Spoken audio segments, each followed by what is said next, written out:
a statement, but to discuss action items that the town could take. We seem to come to the consensus that we would arrive at this meeting with ideas in 3 categories, being hiring, policing, and housing. And I had expected that we'd be able to discuss those, but there isn't a dedicated agenda item except for the policing. And so I was wondering if we'd be able to discuss and potentially act on anything related to hiring as part of a discussion about the HR report. And if not, if there's another place at which we could discuss that in this meeting. So, Jacob, the council could vote to add that topic to the agenda for discussion, but wouldn't be able to actually act on it this evening. It would have to continue any action to a subsequent meeting. But if the council wanted to discuss it, you certainly can vote to amend the agenda and add it to the council agenda.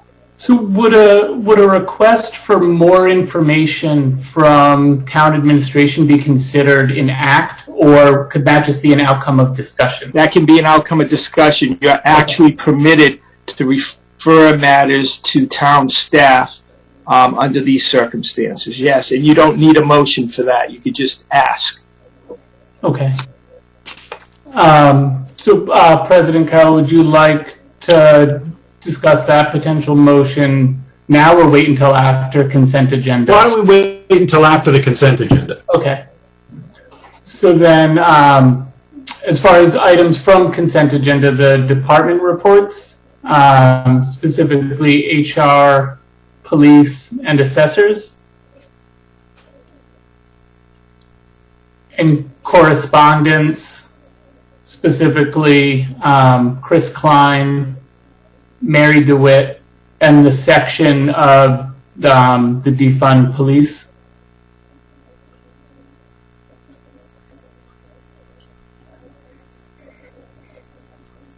And that's it for me. Okay. Anyone else? I do. Vice President Weymouth. I'd also like to remove the police report and the DPW report, please. Okay.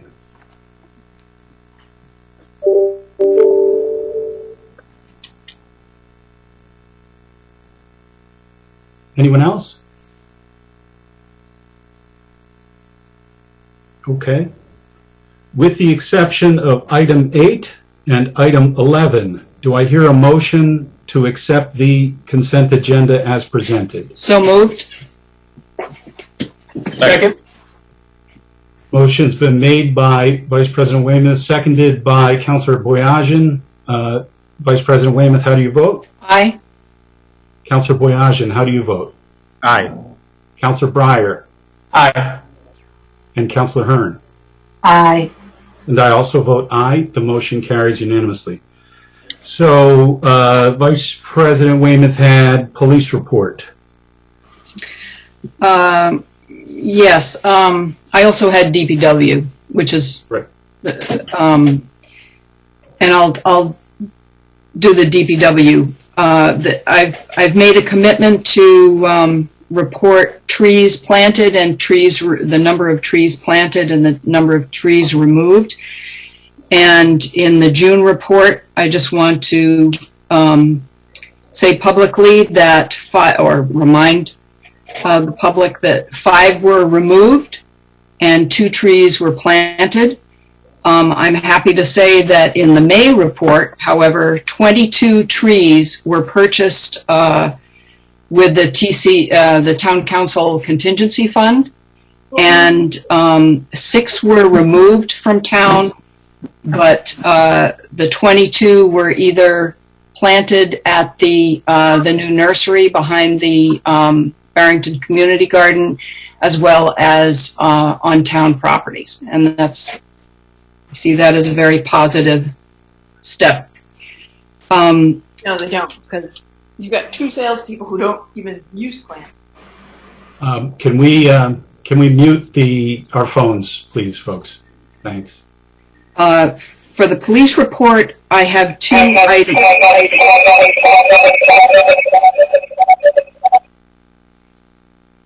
Two items. One is that there's, I don't know how to pull it up, a LEEDS certification course. Is the chief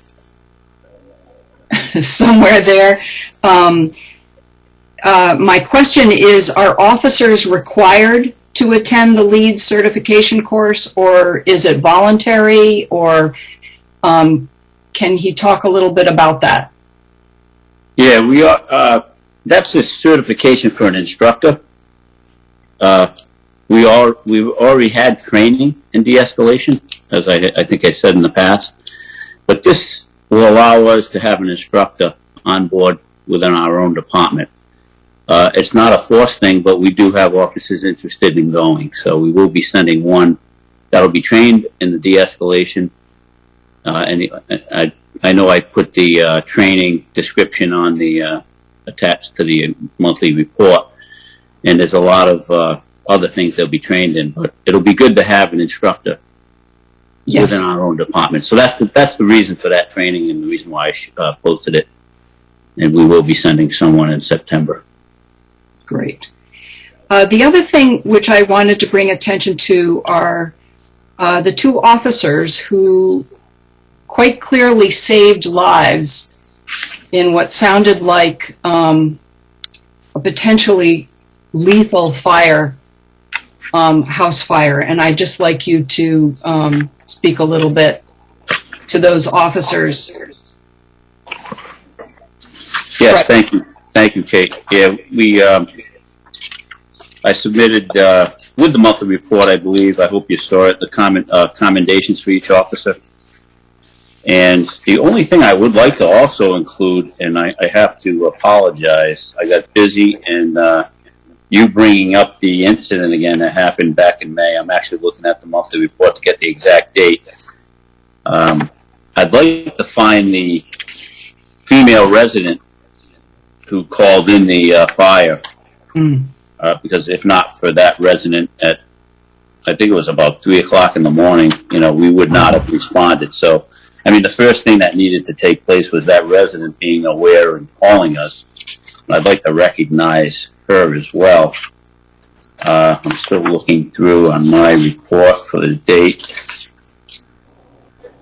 So it was on May 28th, 2020, in town, and we got called, I think it was about 3 a.m., and our two officers arrived, and by the looks of the house and the cars in the driveway, we felt, or they felt, I should say, there were residents in the house, and sure enough, they had a knock for quite a while, knock as loud as they could. They awakened the occupants, told them the side of the house was engulfed in flames.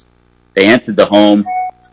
At that point, started to begin to fill up with smoke, and they escorted, I think, a total of 5 people and a couple of canines out of the house. It was a very impressive call that they and rescue that they made. That's all I had to say. I agree. Thank you very much. Would you like to name the specific officers? Yeah, so it was Officer Nathan DaCosta and Officer Matthew Mailhot. Great. Thank you. And that was all you had, Kate? Yes. Thank you. Jacob, you had a number of items beginning with the reports. Yes, well, I guess while we have the chief's attention, I'll start with the police report. And I noticed that there were at least one, maybe a couple instances of social gatherings that were included in the reports for reasons other than large social gatherings, particularly underage drinking and things of that nature. While I think public health is the reason why everybody should be strict with all of the guidance around coronavirus, when there are instances of other calls to police attention, for example, an underage drinking party, are the ordinance related to the masks or the social gathering size considered as additional charges, sort of like the old click it or ticket campaign where you can't get pulled over for not wearing a seatbelt, but if you're pulled over for doing something else, it's an added violation. I know as we wear down on all the social distancing rules, some people can become lax. And so I was just wondering how the department's handling that sort of thing. Yeah, we would look at that if we were to enter. I would assume you may be referring to a house party. Yeah. And a lot of the recent, well, we have had the house parties and the recent ones in the woods, kids gathering in the woods. So they usually, generally, they've been under the numbers. I know the numbers have climbed for gatherings within and outside the homes. When we find the underage persons, they're not always, what should I say, a juvenile. They could be 18 or 19 years old. That very rarely they do have masks on, if that's what you mean, but we usually don't cite that. We have other things to worry about when we're at the house for the underage drinking. We look at social host, if that can be charged. It's very difficult, some of the charges. And then we call all the parents out to the scene of anyone at the house that's under 18. Or if we call them at least, and some of them will let them ride with another person that after we check them for sobriety. But we at least contact them and give them the option to come to the house and pick their child up. And we have not cited any underage person or any of the underage drinkers at some of these parties for not wearing a mask, if that's the question. Thank you. If just to kind of follow up on that, Councilor Breyer, the indoor limit's not currently 25 people, and the outdoor limit's 50. So it's going to be kind of difficult to exceed that, but it's possible. We have cited 4 people. The police department have cited 4 people. It was one gathering playing tennis underneath the caution tape, and the deal struck was that the senior gentleman there paid a $250 fine, and the other 3 cases were dismissed. So there has been some enforcement of these rules, although it's difficult in many cases. Yeah. I was thinking more on the masks and the numbers and things, and certainly not looking for that, going out seeking it, but if people are already in the wrong, it's a way to remind everybody how important the masks are.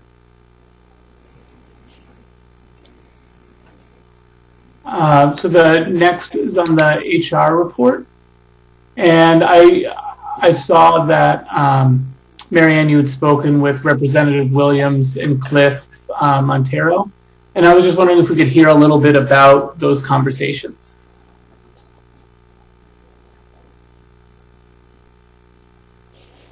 There we go.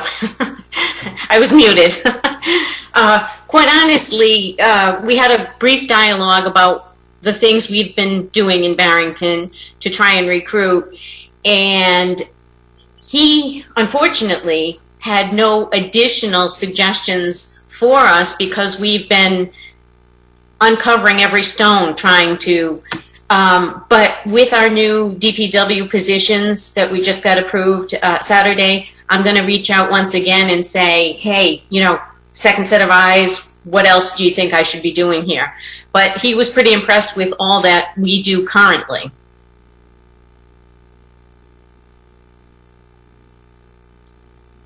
Good to hear.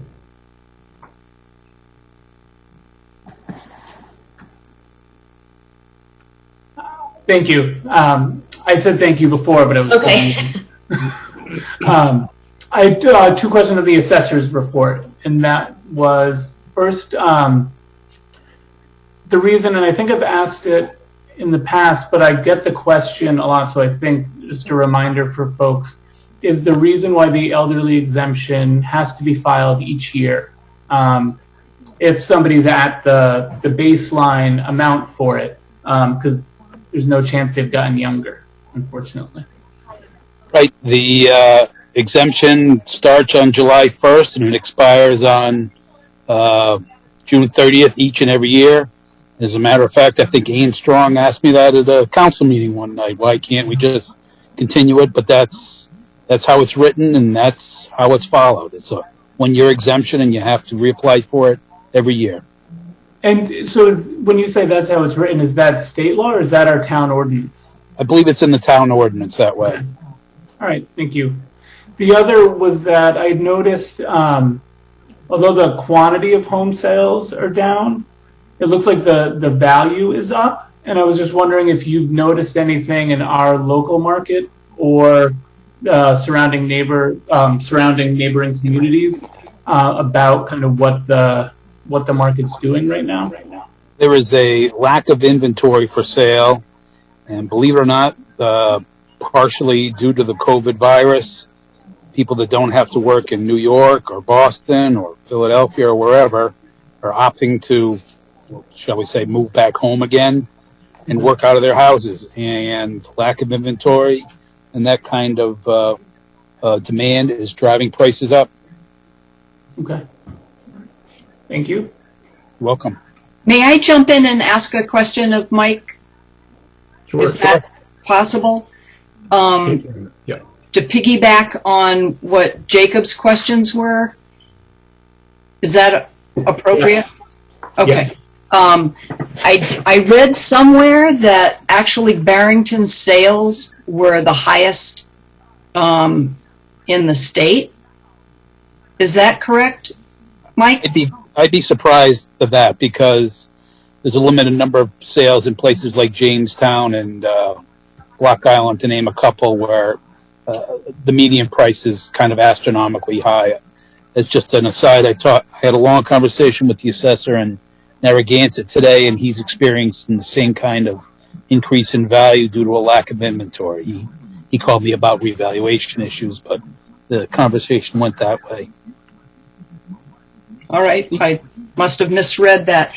But also, why is it that the Barrington sales have stopped being reported in both the Barrington Times as well as they're reported in the Projo, but Barrington has been missing for about 3 months now? That's a Josh Pickford question, I guess. I don't know if he's listening. Maybe he could answer that. I mean, we have nothing to do with it. The deeds are recorded in the vault, and I believe they're available online. Anybody can, for a fee, they can review the deeds all they want to. That's really a Barrington Times question, not something. Well, it's also the Providence Journal hasn't been posting Barrington sales either. I don't know if they send somebody actually into the buildings to look at the deeds or not, because you can access them online at U.S. Land Records, but there is a fee involved in that. I think Mary DeSisto can explain that too. Okay, thank you. Welcome. Anything Sorry else? to interrupt. No, that's okay. If there's nothing else on the monthly reports, do I hear a motion to accept the monthly department reports for May and June as presented? So move. Second. Anne has a question? I'm sorry, I didn't see her. Go ahead. You're muted, Ann. Sorry. I just had a quick question on the police report. That Audi that was just decimated in that accident, was that an internal combustion engine or was that an electric vehicle? Chief, do you know the answer to that? I do not believe it was an electric vehicle.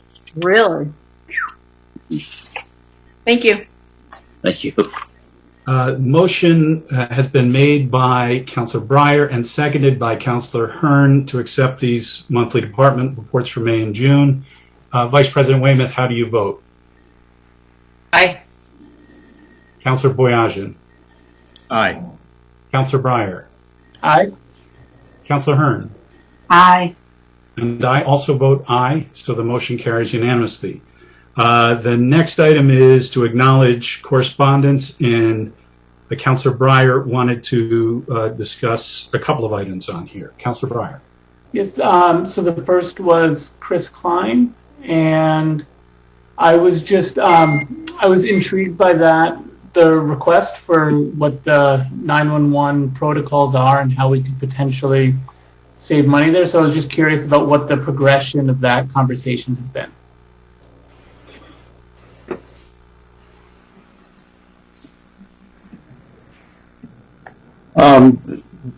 Jerry's chief's not getting on, so we discussed this today. They sent the protocols, they're online, and Jerry sent him the links to the protocols, and he hasn't recontacted him. So our assumption is that what he read in the protocols was sufficient. He had no further questions. What often happens, as you know, when we roll a rescue, we also roll an engine. And that's for manpower support. There are 2 in the rescue and 3 in the engine. Sometimes it's 2 on the engine. So just before the meeting started, we had a serious medical condition in town, and it required them to stay for 30 minutes before they could transport. And they ended up calling the ladder truck in as well because they needed the extra manpower. So a lot of people question, why are you sending an engine to a medical emergency? And the answer is manpower. Out of curiosity, Jim, there's not any cost associated with that other than the gas, is there? These are people who are already at work? Correct. Okay, thank you. Councilor Breyer. So it looked like the chief was about to talk, but I think he might have just unmuted. So the next was with the correspondence from Mary DeWitt. And this seems like a question that's come up a few times. We've spoken about it a bit, I think, at our last 2 or 3 council meetings.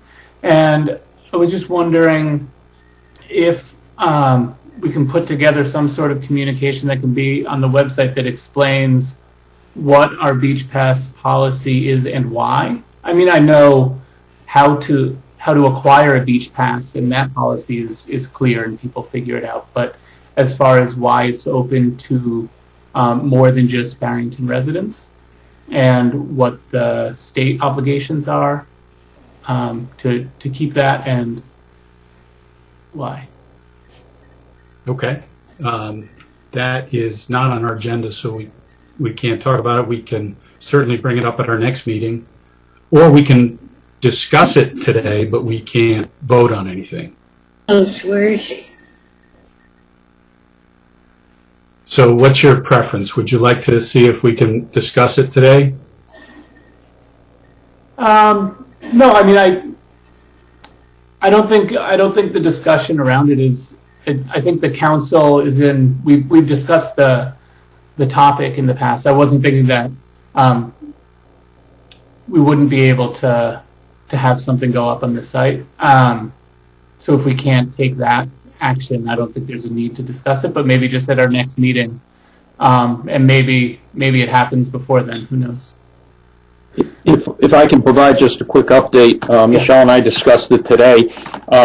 Basically what has happened by default is that no out-of-town passes are being, daily passes are being sold. We've moved the beach attendant from 9 o'clock to 8:30, and the only people from out of town that are in that parking lot are people that get there before 8:30, because by that time, due to the weather and the staycations that are going on, that beach is more than 50% filled, the parking, when they open, and therefore we don't allow any out-of-town resident passes to daily passes to be sold. We're up above 3,000 seasonal passes. We've more than doubled last year's seasonal passes this year because of people staying home and utilizing the beach. And as you know, there's limited parking, so we're trying to keep it as available for town residents as we can. There has only been 1 half-hour period so far where town residents were turned away and they were told they could either wait for a space to open or just come back in a little while. Most of them came back a short time later and there were spaces available. There's a quick turnover at the beach, so no one has really been turned away. There's also a lot of foot and bike traffic that's headed to the beach this year too. Okay. Thank you. Yeah, she had, I think, specifically requested, how does this get brought before the council? So I just wanted to make sure that the letter was addressed by the council. The next is the defund, like the block of defund police. And I just wanted to say about this that I've written to all of the people, and I only heard back from a couple, but from all the people who did respond, there seems to be, at least from that subset, the general understanding that that form letter that we all received goes above and beyond, I think, what any reasonable person is asking to happen in Barrington. And I want to be sure that when we address it, we don't respond to this overwhelming call to actually cease funding our police department, because I don't think it's what anybody's asking. I think it's easy to click those buttons, but I think the attention we're giving it is what's warranted, but that people wanted to make the statement. And so I just wanted to highlight that. My guess is that most other folks are feeling the same, and I didn't know if anybody had spoken with more of them than their initial outreach. Okay. Anything else? That's all. Okay. Do I hear a motion to acknowledge the correspondence as set forth in the consent agenda? So move. Second. Okay, Weymouth made the motion and Joy Hearn seconded. Did you second, Joy? Yes. Okay. Kate, how do you vote? Aye. Councillor Boyajian. Aye.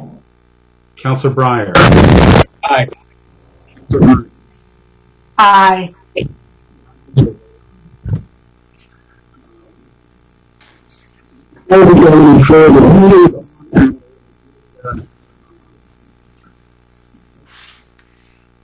To discuss and act on Zero Seabrook, and I'm forgetting what number that is. 21. 21. I would like folks, because I know that there are some folks here who want to talk about that. We have recently received some additional correspondence. There are a number of lawsuits going on. So our solicitor has recommended that we get a chance to evaluate those before we comment as a council publicly. I know folks are here, so I'm going to give everybody an opportunity who'd like to be heard on it, but I'm going to ask the council that we wait until we have a chance to be briefed on these latest developments by our attorneys before we comment. So I just wanted folks to understand that that's what I would anticipate happening, and let you know that you will have a chance to be heard. So that concludes our consent agenda. Councillor Breyer mentioned before the end of the consent agenda that he wanted to add something to the agenda. I should point out that I looked at I wasn't quite sure myself, so I looked back at the video. We did not talk about having this as an agenda item, having police hiring, policing, and housing. That was suggested by Councillor Boyajian as the three areas we can have the biggest impact and where we should be looking going forward. But that was not suggested as an agenda item for tonight. With that said, if we want to talk about hiring and housing, we certainly can. If we can't act on it, but we can talk about it if someone wants to make that motion. Yeah, I'd like to make that motion. I thought I heard him say, why don't we all come to next meeting with our ideas on housing, hiring, and policing. And so I thought that's what we'd be doing. So I had prepared for it, and I kind of assumed we all would have. And I'm interested in hearing what everybody else thinks, because we have yeah, we have some work to do. So yeah, I move to add discussion on hiring, policing, and housing with regard to diversity, equity, and inclusion initiatives to tonight's agenda. We do have policing on, but I guess we can talk about it in two places. So, is there a second to that motion? Second. Motion's been seconded by Councillor Boyajian. Any further discussion? Can we add that to the policing? Where is it? Policing is number 20. 20 to the 20 to that Special meeting.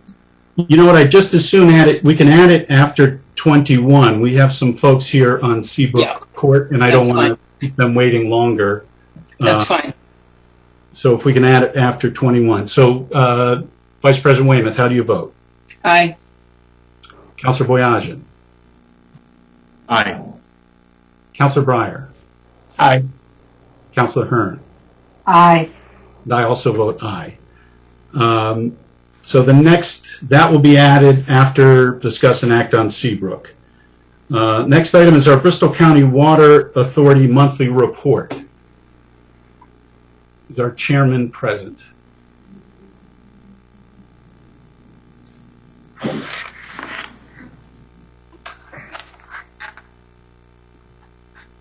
I'm not seeing him. Does anyone want to mention, anyone on the council want to mention anything about this, the Bristol County Water Authority monthly report? Okay, seeing none, we'll move on. The next item is to discuss and act on interviews and appointments. And the first one is for Library Board of Trustees, Francis Rasmussen. Is Francis here? Yes. Oh, there you are. Okay. Well, thank you for coming tonight. Could you tell us a little about yourself and what you hope to bring to the Board of Trustees?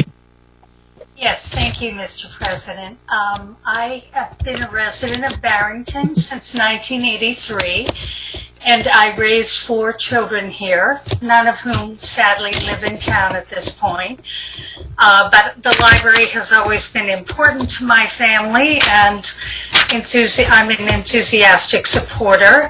I think what I could bring is just years of my work experience, but also willingness to learn about what is currently happening at the library and willingness to participate with whatever I am asked to do.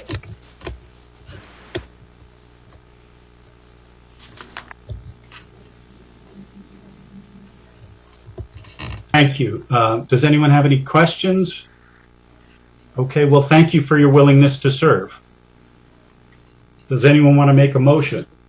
I'll make a motion. Okay. I move to appoint Francis Rasmussen to the library board. I'll second. Motion's made and seconded. Let me just make sure that we have the right term to put in. Board of Library Trustees, sorry. No, I mean also the term of office. We usually have that as well.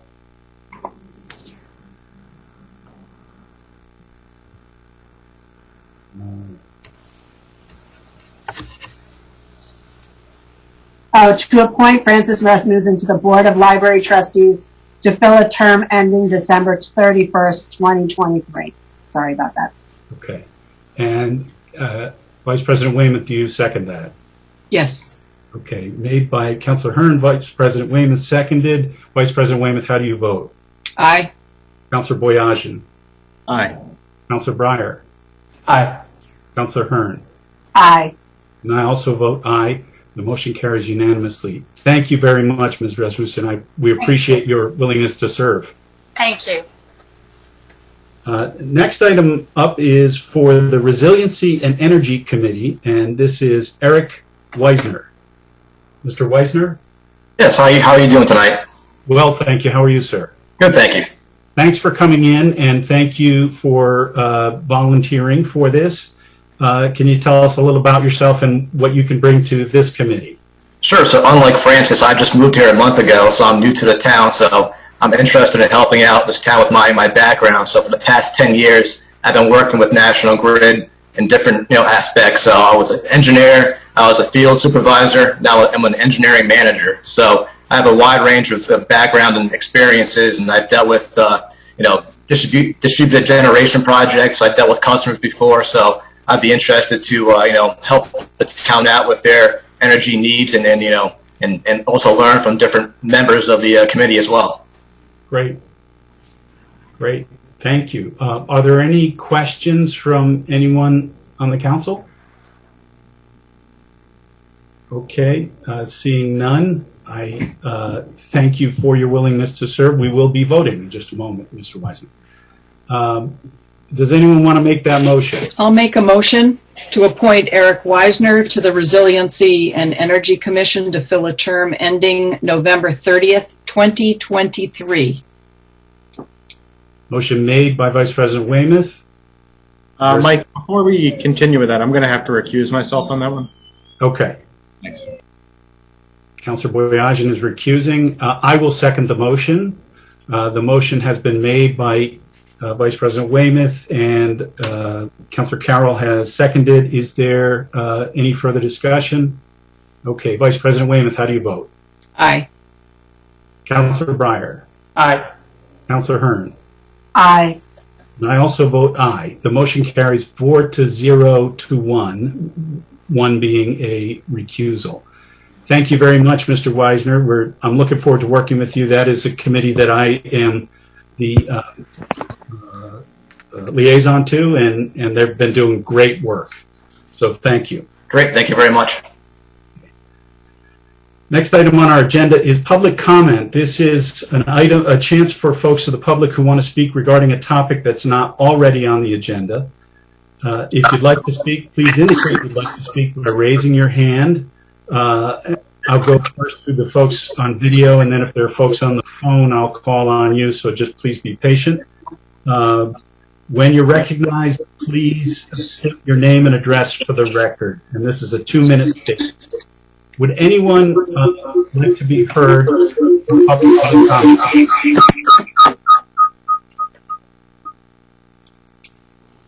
I'm looking for hands. I'm not seeing any. Okay, anyone on the phone want to be heard? Okay. Seeing no one, we'll move on to the next item. Next item is item 14, to discuss and act on tax burdens within Barrington, and this was one that Councilor Breyer had asked we place on the agenda. Councilor Breyer. I had asked to receive information, to receive a summary of the different things possible. This came up at a discussion about 3 or 4 months ago, brought up by Ken Block. He was asking about certain things, and I asked what's within our toolkit to help people. We were going to have that on the I believe May agenda, and then it got pushed to June, and then now to July. But I don't have that information. That was information I thought would be presented to us. Oh, I misunderstood you when you said you wanted it on the agenda. I thought you wanted to raise this. Jim, can you talk about some of the things that we've done for taxpayers to help in terms of delaying the payments and any grants that we've gotten or helped with? Sure. As you know, we have the senior tax exemption that we use every year, and we changed that, led by Council Boyajian 2 years ago, to allow the people in need to receive a greater. I think that we could certainly look at doing away with the $200 to everyone and make it completely needs-based. That's an option that the council would have. The Economic Development Commission is looking at tangible personal property taxes for small businesses, and it appears that for especially some of our smaller businesses, we could waive up to a certain level and Mike Minotti is going to talk to them about the different levels and how much tax revenue we would lose by doing that. But that would certainly help some of the small businesses in town. As far as the tax payments go, we did not provide any kind of a fine or a late payment charge for taxpayers for 30 days after the last quarterly payment was due because of the COVID. So that's what we've done so far, and certainly we're open to suggestions from the council or any citizen that thinks there's other things that we might be able to do within our control. In fact, our Economic Development Commission has a suggestion which is next on the agenda. But when I've been asked about this, I think it's important to point out that we have a very limited ability to help. We're not like the federal government. We can't print money. We can't run a deficit. We're not like the state government. We have to continue to have the firefighters go out. We have to continue to have the police go out. And we have to pay for that. And so what we can do is try to keep our budget as tight as we can and help folks with some of the federal programs that are out there. And where we can, we are. So, for example, item 15 is to discuss and act on the Economic Development Commission's temporarily relaxed restrictions during COVID-19. Over the course of the past month, they asked our manager if he could temporarily waive some of the fees that are associated with use of town land for things like I don't know if a yoga studio wanted to hold an outdoor at a park class and therefore get folks exercising, get their business going again, but not have to pay the fee. He doesn't, because of the way that we've written our emergency order, our order limits his authority to things that are not financial or legislative. So in this case, because this is financial, waiving those fees, we have to make this. We have to bring this up. Does anyone want to talk about that? I personally think it's a great idea. I'd love to see, what we can do for our businesses, and this is an area where we can help them.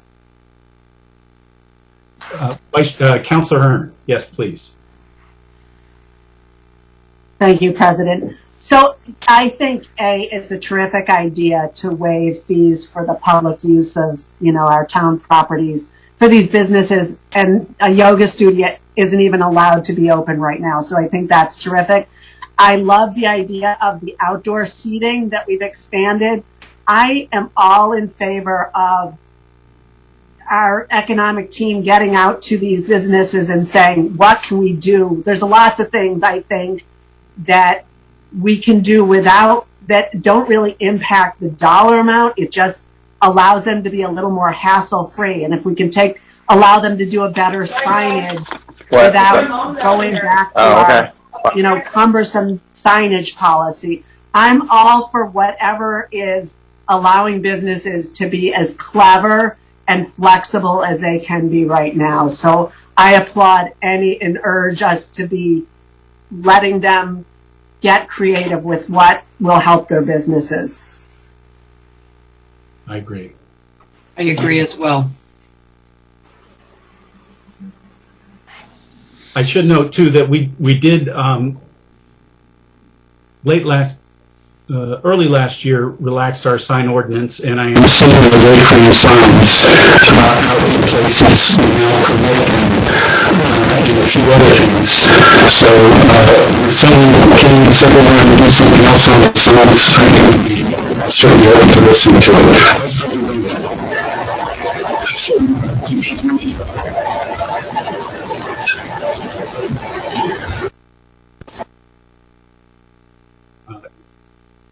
Vice President Williams, can you hear me now? Can I do it? Okay, great. So any further discussion on that, or is someone ready to make that motion? Can I say something? Sure, Ms. Lowenstein. I just wanted to make a recommendation.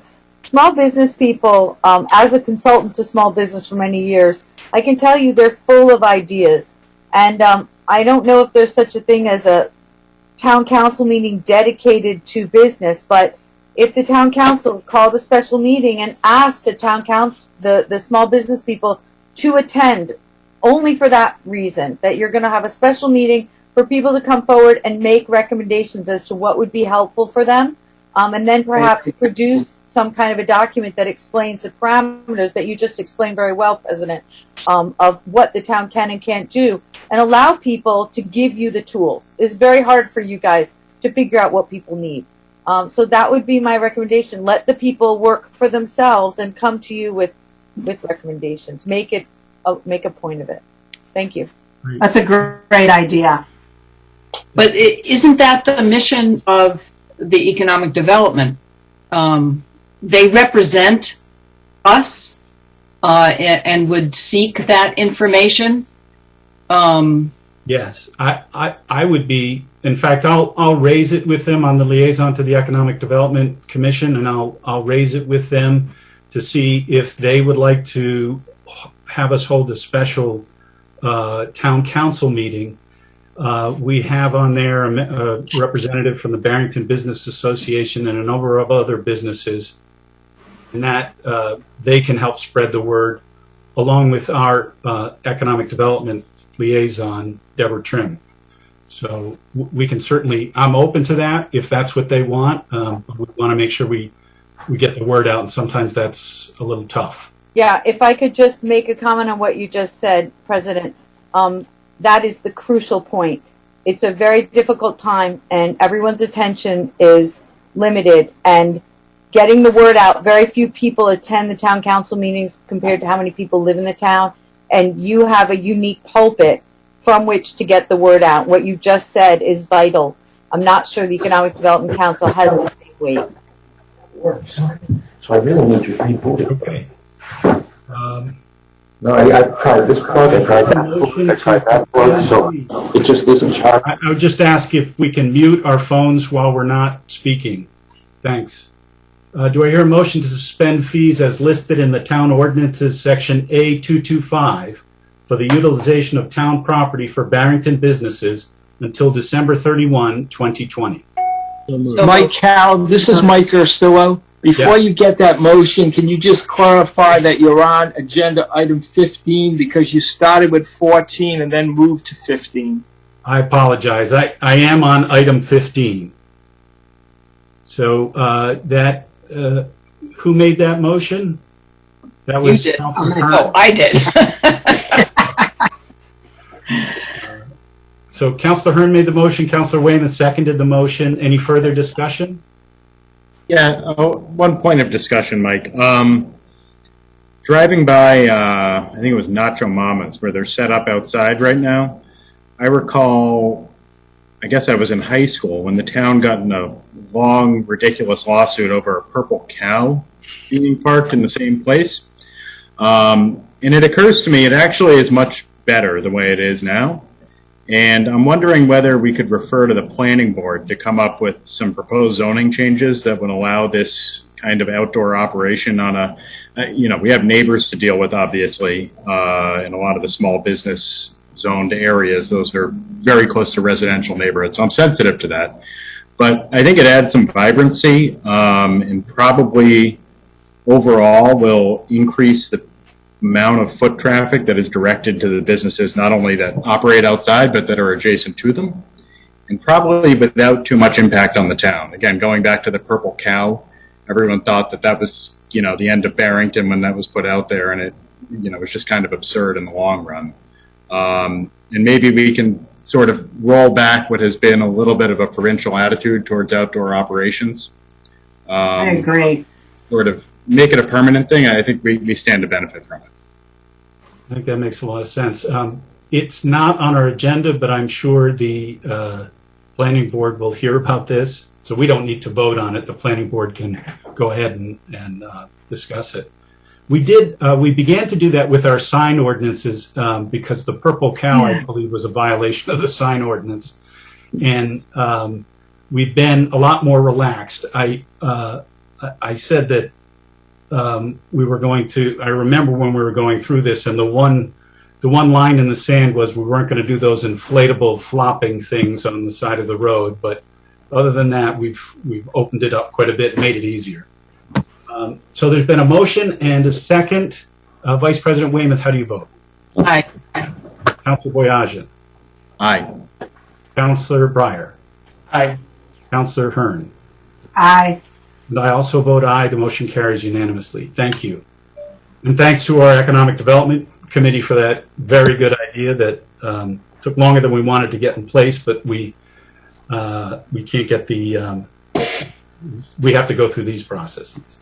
Next item on our agenda is to discuss and act on, this is item 16, discuss and act on the appointment of Angel Tavares of Greenberg Traurig to represent Barrington in negotiating the meal tax repayment plan with the Rhode Island Department of Revenue.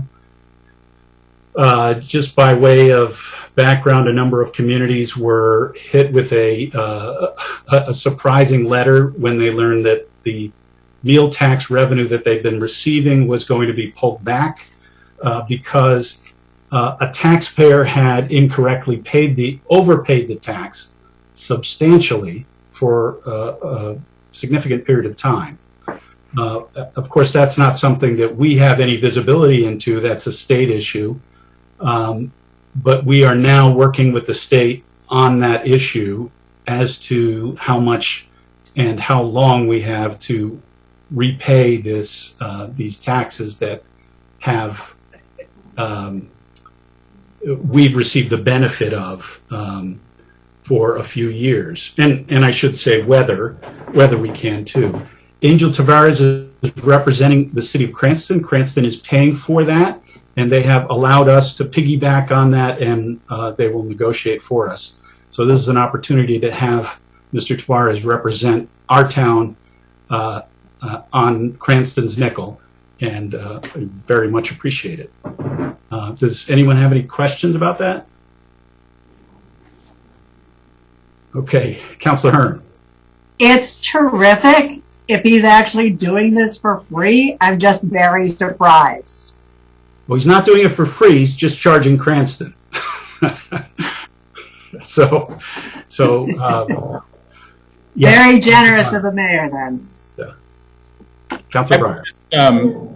Expressed sort of the same reservations I had about the continuing contracts litigation, and I think it was the opioid litigation.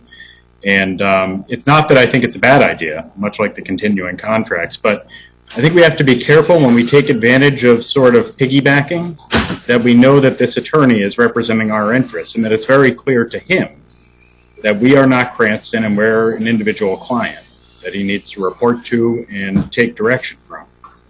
I think our cooperative efforts with Cranston will ultimately pay off and be better for all the cities and towns involved in this, but you know, it's kind of a solemn duty being someone's lawyer, and I don't want it to be lost on anyone that because Cranston is the big fish and we're the small one, that we're still the client here.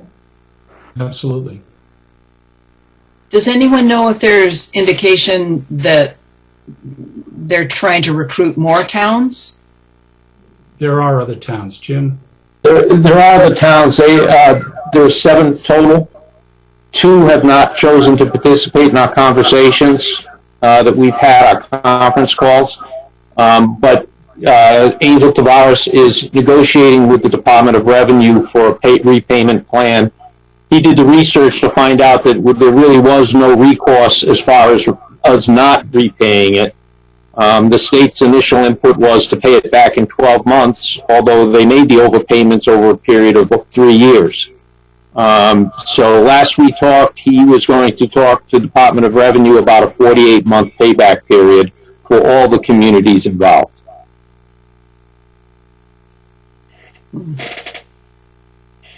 Anything else? Councilor Breyer, did you want to be heard? I had, I guess, somewhat of the layman's concern that Councilor Boyajian brought up, in that wanting to ensure that even if we're piggybacking, we still retain control over our outcome and not simply agreeing to whatever Cranston agrees to. This is Mike Ursillo. Yes, we will not sign any type of decree or order without my office reviewing and us sharing it with all of you. Thank you. Does that address your concerns? Yeah. Okay. Anyone else?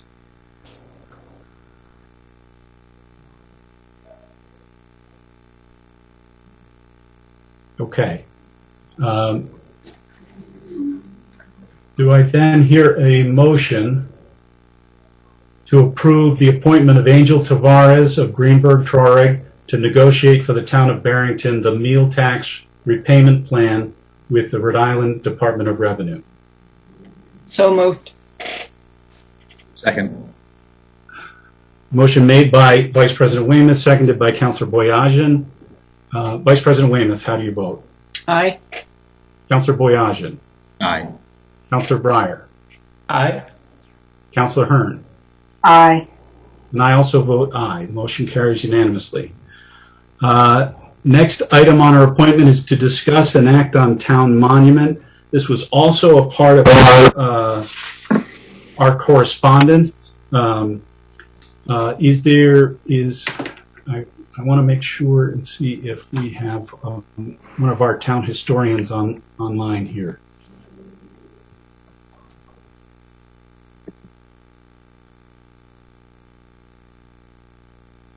I'm not seeing. Okay. Well, I will. Our historians kind of took us through this. This is based on a concern about a memorial that is at Princess Hill Cemetery. The memorial was placed there. The marker was placed there in something like 1903, and the memorial on it says dedicated to the slaves of Barrington for their faithful service to Barrington's families. Now, in light of everything that's been happening lately, I think we're a lot more conscious of these things, and someone noticed this and pointed it out to us. And yet this is in a different category, I think, than, a Stonewall Jackson statue. In fact, if we look back at the history of it, it really was done with the best of intentions at the time by Bicknell, who wanted to recognize and did some other memorials to former slaves around New England, I think. And of course, the language is very offensive. And so the question becomes, what can we and what should we do about it?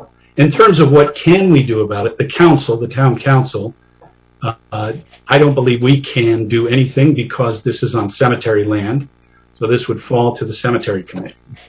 However, I would like to see if anyone wanted to be heard on this subject, and that might help inform some of the folks on the cemetery commission. Before I do that, Councilor Boyajian is the liaison to the cemetery commission, and maybe you could fill us in on what has happened at the commission.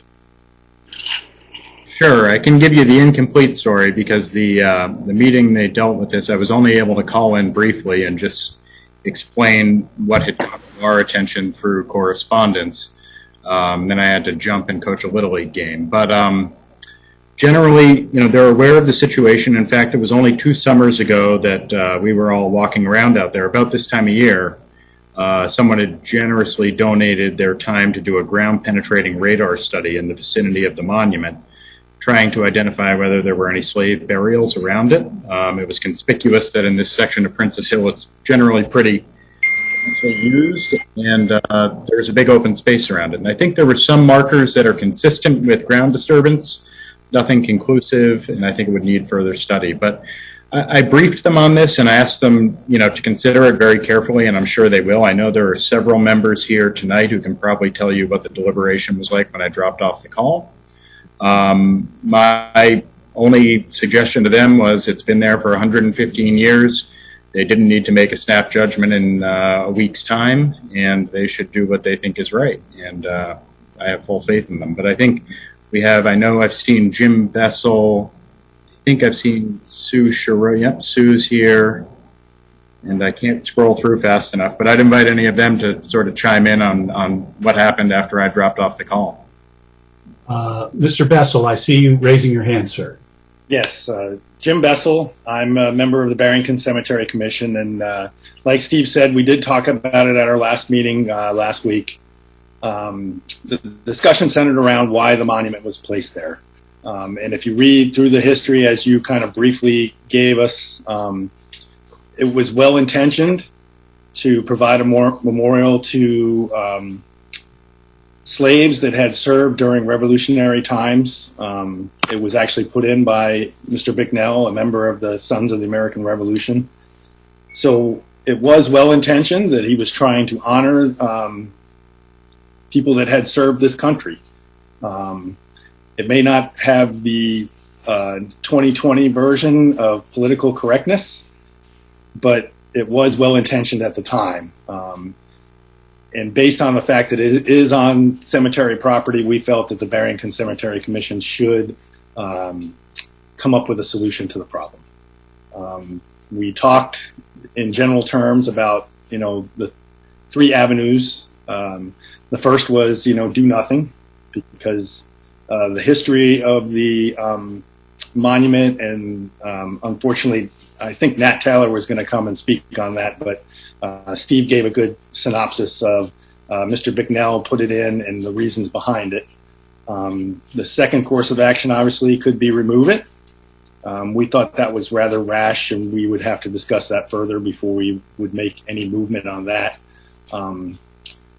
Because we, as Barrington residents, a predominantly white town, should probably get a little more input from perhaps descendants of Barrington slaves to get their opinion on what they think of it.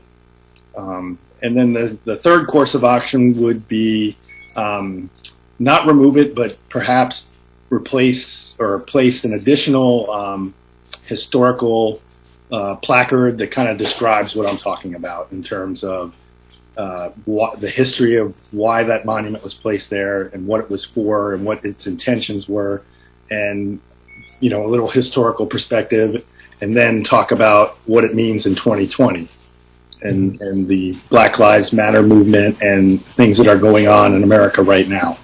So those are things that we're working through. We don't want to make a quick decision on that, but we also don't want to prolong it. So I'm sure the members of the Cemetery Commission would like a few meetings to discuss our options and bring in those other perspectives. Sue, feel free to chime in if I've left anything out, but that's pretty much what we discussed at the Cemetery Commission and our thoughts. Anyone else from the Cemetery Commission?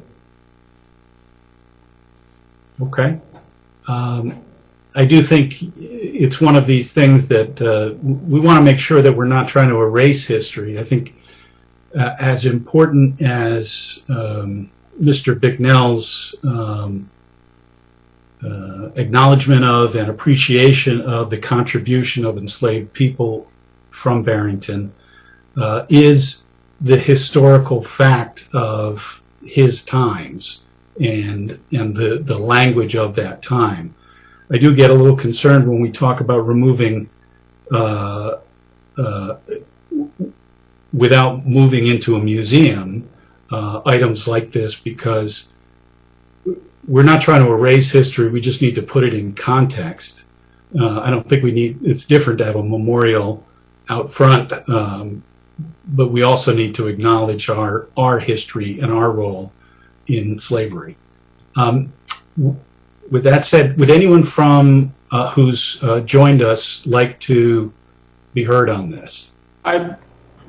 Yes, Councilor Breyer. Yes, I'd like to echo what Mr. Bessel said, specifically the point about hearing from the descendants, if possible. The plaque is written not just to the enslaved people, the families, but directly to their descendants. And we're talking maybe 9 generations. And so I don't know what resources are available to try and seek out those people, but I think it would be in the interests of the town, whether in partnership with the Cemetery Commission or the Cemetery Commission on its own, but to seek out those people if we can identify who they are and where they are, to hear what they think of future plans for that monument or a replacement, I think would be a good step to take. Okay. Anyone else? Yeah, I'd just say that in kind of looking back to try to figure out as much as I could about this, including what Nat Taylor had written about it, it turns out that Bicknell, he didn't have a way with words. It was kind of quite the opposite. And he's said things, and they're written down, that are just about as offensive as you could imagine. Now, his intentions were good. And I think the New York Times write-up of that indicates that this was kind of a cutting-edge thing to have a memorial to slaves.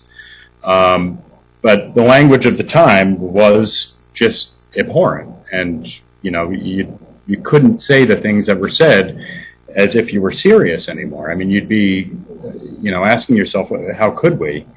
And I think it goes to serve two purposes, which is obviously the monument, it's a memorial to slaves, and it still serves that primary purpose. Whether we put it in context, do anything else, it does that. The second thing is I think it's a reminder to all of us that even the people with the best intentions might not get it right. And so here we are, you know, about 120 years later, judging in a very harsh light, you know, Thomas Bicknell, who incidentally we just favored to be in our Heritage Hall of Fame over the founder of the Rhode Island AIDS Project. And so it does two things. It reflects on Thomas Bicknell. It reflects on us that only a couple of months ago, a bunch of residents made that decision to favor a guy who would say the things that Thomas Bicknell has said over the founder of the Rhode Island AIDS Project. But it's a reminder to us, I think, that we will be judged harshly too 120 years from now. And I think that's going to be a very good thing because it will mean that we've made 120 years of progress. So while I think a lot of people will attach sacred significance to this monument, I think we need to be careful about that. The New York Times article from the time notes that the design of the monument was intentional. The design is 4 small black stones supporting a giant white stone. That giant white stone has now crushed those 4 black stones into the dirt, literally. That was intentional when they designed it. I'm not saying drag it away with chains. In fact, I would write back to the person who wrote us the letter, because she said that people are saying that on Twitter, and remind them that there is potential evidence of slave graves in the area. Dragging that away with chains is essentially desecration of a slave's grave. And I'm not suggesting it needs to be removed. I think the Cemetery Commission will absolutely come to the right decision here. I've never been disappointed in the decisions they make. But I think we need to separate out a bunch of things that are going on. One is our attachment to the past and the history of Barrington, and acknowledge that our attachment to that is an attachment to some things that I think we need some strong recognition of, that there are parts of it that are not just things we don't like to talk about, there are parts of it that are disgusting. That people of good intentions like Thomas Bicknell tried to drag us out of that, and despite all his efforts, he had his own mistakes to make, and we're making mistakes as we sit here tonight. So I think we just need to, like the Cemetery Commission is suggesting, take our time to make the right decision, not so much as a quick one. We've been able to tolerate this, whether for better, worse, etc., for 115 years, and you know, the deliberate course is the better one. So. Okay. Would anyone else from the public want to be heard on this? Okay. Seeing none, let me suggest a motion. I would make a motion that the Town Council request of the Barrington Preservation Society that they research the history of the family trees of the enslaved people of Barrington. That may be too tall an order, but we can certainly make that request. There's only one named person, and that's Scipio Freeman, who was a slave in Barrington. That's the only name that is on any grave in town, as far as I know. But we certainly can make that request. Would anyone like to tweak that motion or second it? I'll second. Okay, seconded by Vice President Weymouth. Any further discussion? Vice President Weymouth, how do you vote? Aye. Councillor Boyajian, how do you vote? Aye. Councillor Breyer? Aye. And Councillor Hearn? Aye. And I also vote aye. So the motion carries, and we'll just request of the Preservation Society that they do what they can to track down the descendants of these folks. Or the Cemetery Commission? The cemetery, actually, that's a great point. They do have a great history, but I don't know that because there's nobody named there. We certainly can ask that of them, and they're present here, but I think it might be tough for them because from what I've heard from Nat Taylor, there's just no other names on any stones except Scipio Freeman. Okay. The next item on our agenda to discuss and act on the town of Barrington's flag policy. And we did not have a flag policy, but the town of Bristol kind of told us they had a number of requests, and some of those requests were from some let's say extreme right-wing groups. I don't remember the names of them, but one of the things that our flag policy as proposed, and we'll get to Councillor Breyer's does, and I'm grateful to our solicitor for this, is it points out that we as the council have the ability and the authority to decide what flags are raised on a town flagpole.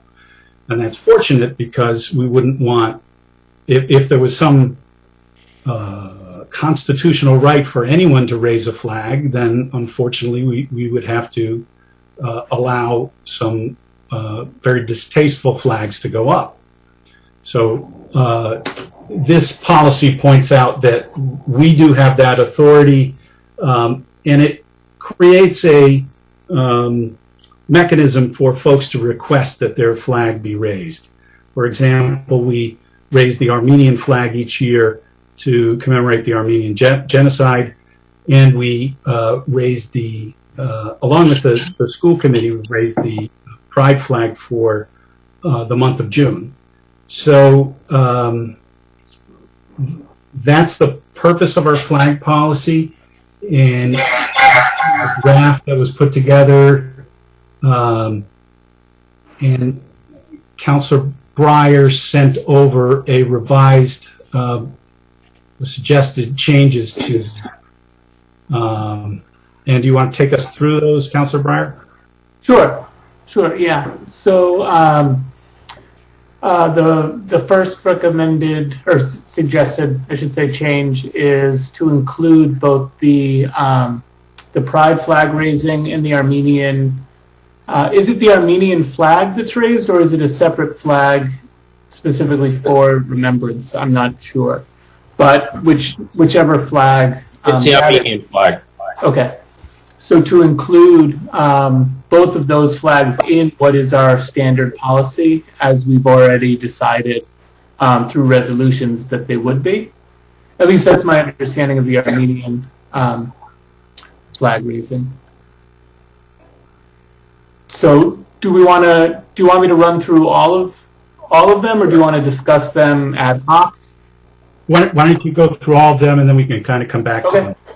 Yep. And so then the next was changing third parties to individuals or groups within Barrington.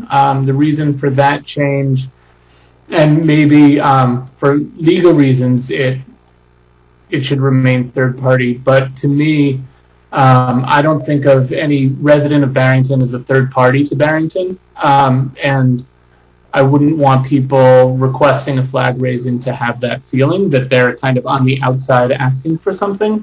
They're on the inside asking. Then the next is just to make it a little easier to apply. So on number 2, 2 changes. One, allowing for digital rather than signed. So for example, you could create a Google form and have people respond to the form with their name and address, and that could count rather than actually circulating a paper petition to sign. And the other was moving it from 100 to 50, and then changing it from electors to residents. The thing I had kind of in my head about that was, let's say the Boy Scouts wanted a Boy Scout flag raised in honor of Jubilee, or something to that effect. It would be nice if they could actually make the request rather than asking their parents to. Further down, changing on number 5, changing may not exceed to should not exceed. I wouldn't want council to receive a request for some sort of non-conforming flag that everybody wanted to approve, but somebody said, hey, that's against the policy, you can't fly that flag. And then to give people 2 business days to get it rather than 24 hours. I'm sorry, could you explain the may to shall, what your thinking was on that again?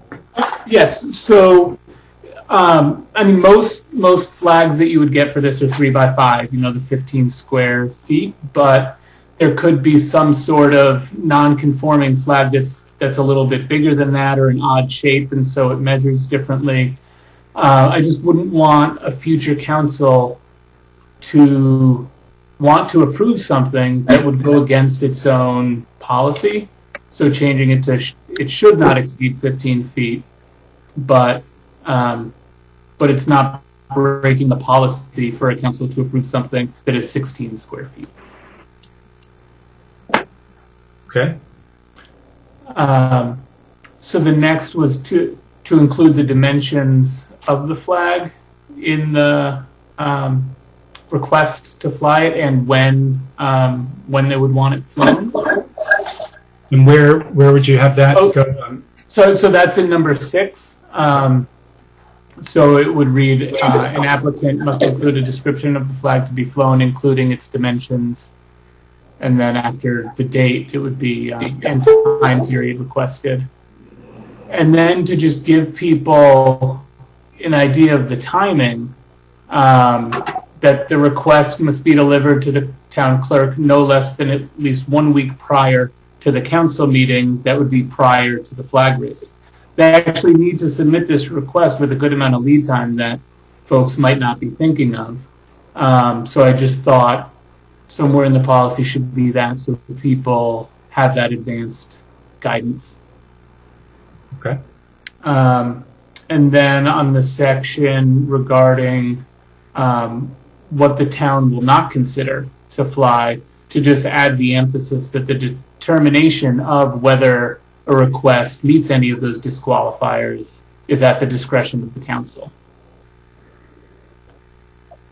And then the last one is on number 8, that all participants and guests at a flag raising ceremony must adhere to the town policy, not just all the guests.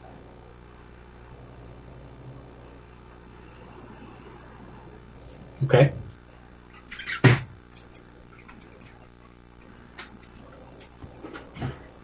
Anything else? So that's the last one? That's it. Okay. Anyone else from the council? Yes, Vice President Weymouth. I have no problems with any of those edits. Okay. This is Mike Ursullo. I just wanted to let you know I've also reviewed the edits and there are no legal issues with any of them. Okay.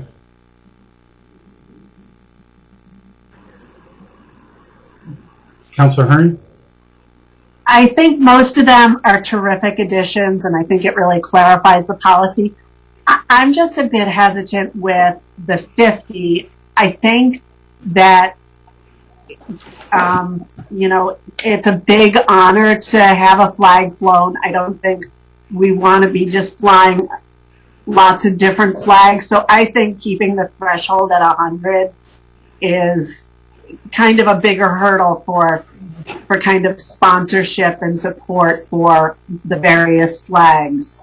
And then to kind of recognize that there should be some time period. I mean, it's kind of taking a very sacred spot in terms, and I think we all heard from the veterans about kind of the sacred spot that the flags are taking. And I just think we might want to set a time period that the flags can kind of go for months at a time, but, you know, kind of have a time period. So those are my only two suggestions or kind of concerns.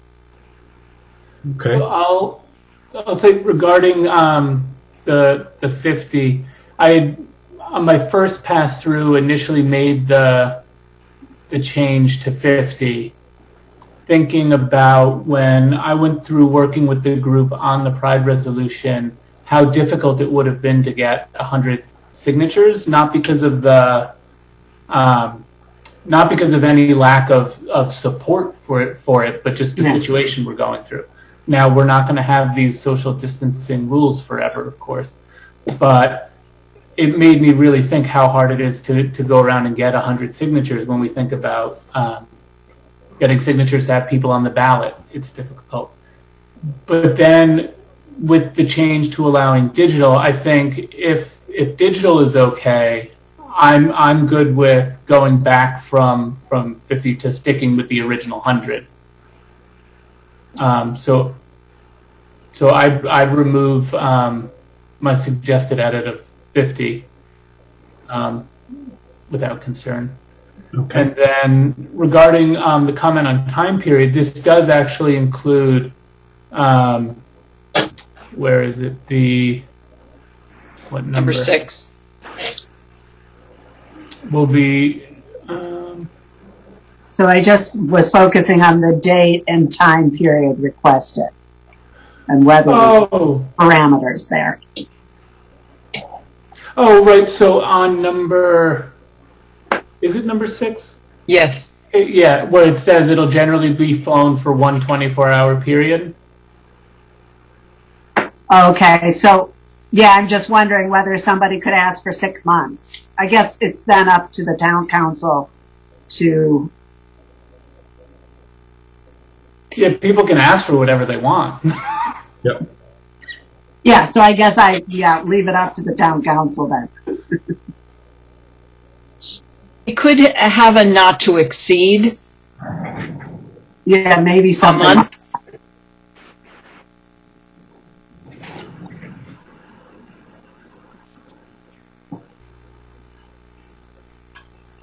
Okay. I would like to just see some kind of parameter mentioned in the.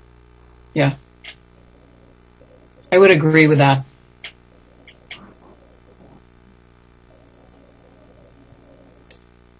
This might be the contrarian view, but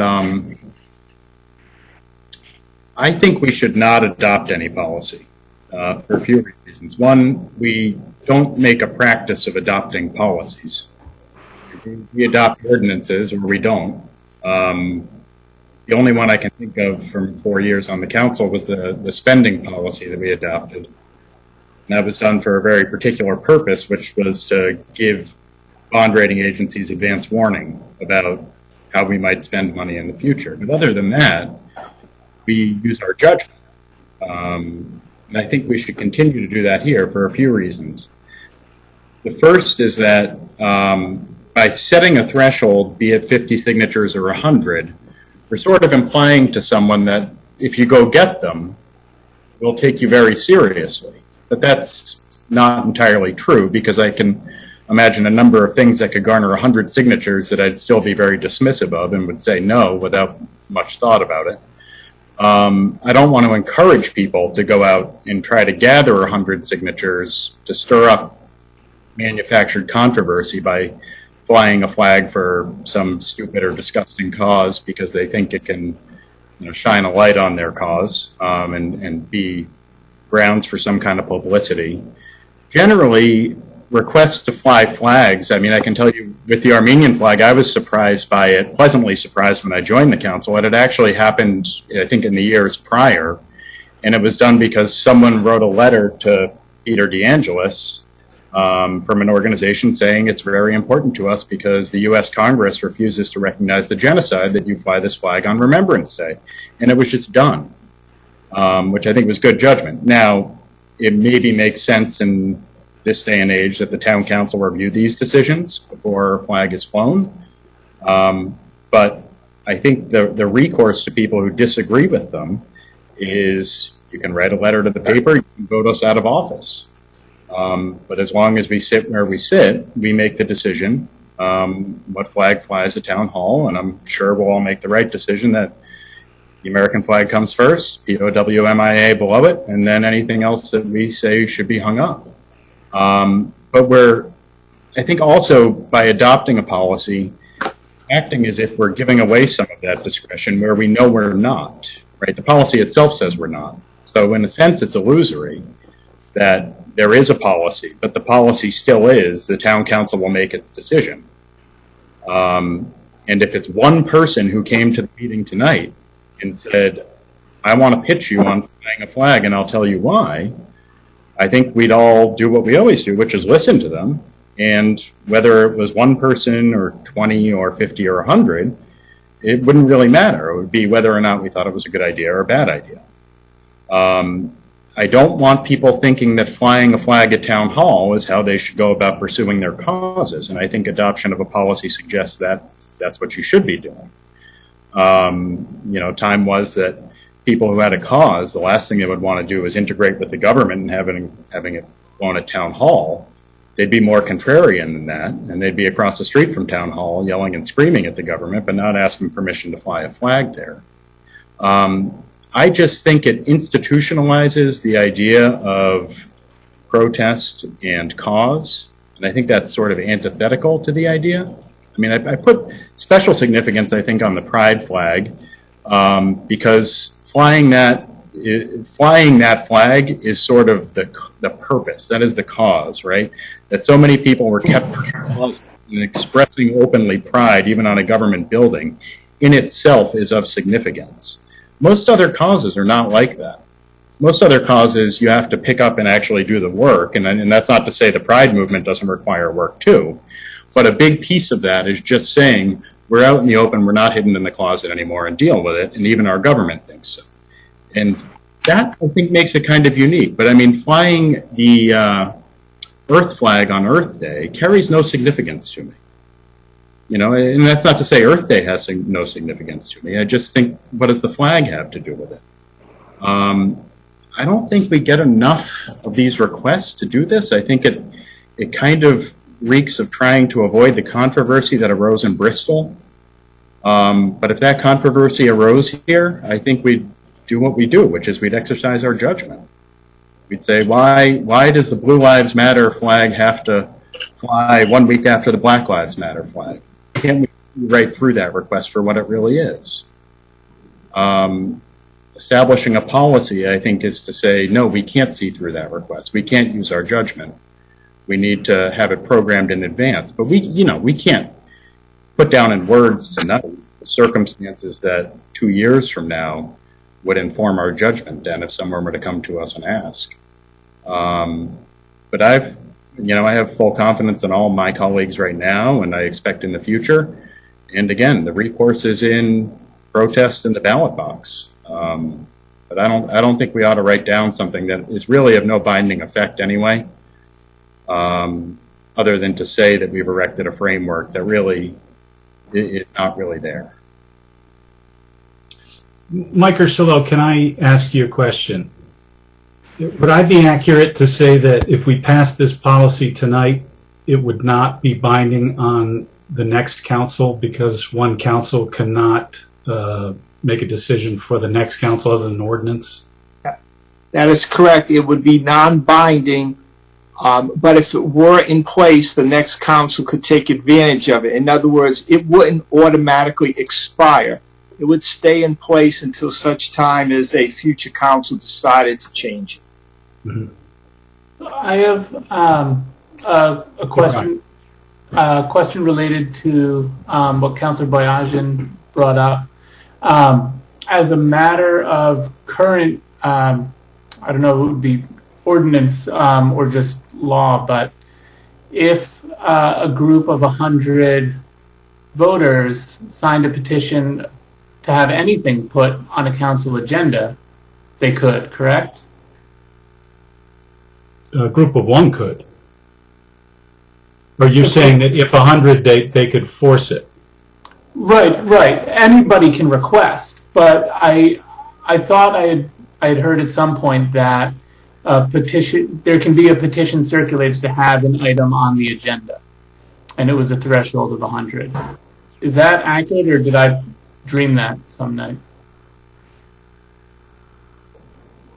Mike Ursullo speaking. I'm not aware of that, Jacob. Okay. I don't think that policy exists, but all right. I'm not sure where I got that. Well, I guess regardless of that, I'm in agreement with Councilor Boyajian that the policy doesn't change how the decision is ultimately made, and it does certainly encourage requests. And if they haven't been coming regularly already, encouraging requests might send the wrong message. Okay. Anyone else like to be heard?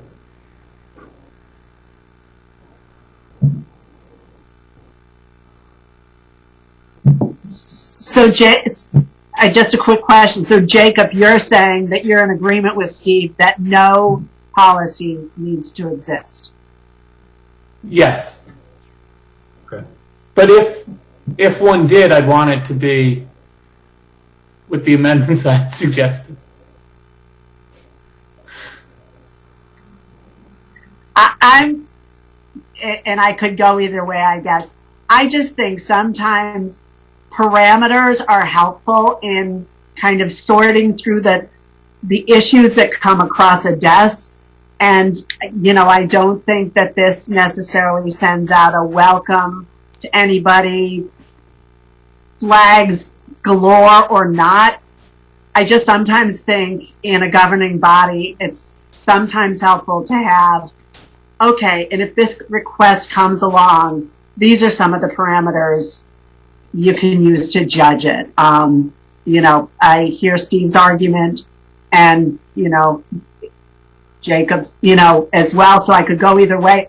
I just think as a, sitting counselor, sometimes it's helpful to just have something to look at and say, okay, if this comes across the desk, this is some of the stuff to think about in approving or disapproving it. So, well, I wonder if we could come up with an application that the clerk's office has. If somebody wanted to request, if somebody approached the council or the town seeking to make a request, say, here's the form, and that outlines the parameters, but it's not a formal policy on how it's reviewed or whether it's discussed at a meeting. Yeah, maybe that's the way to go. Vice President Wayman. I'm thinking about a current issue that we're having at conservation, which is to establish guidelines for an adopt-a-spot.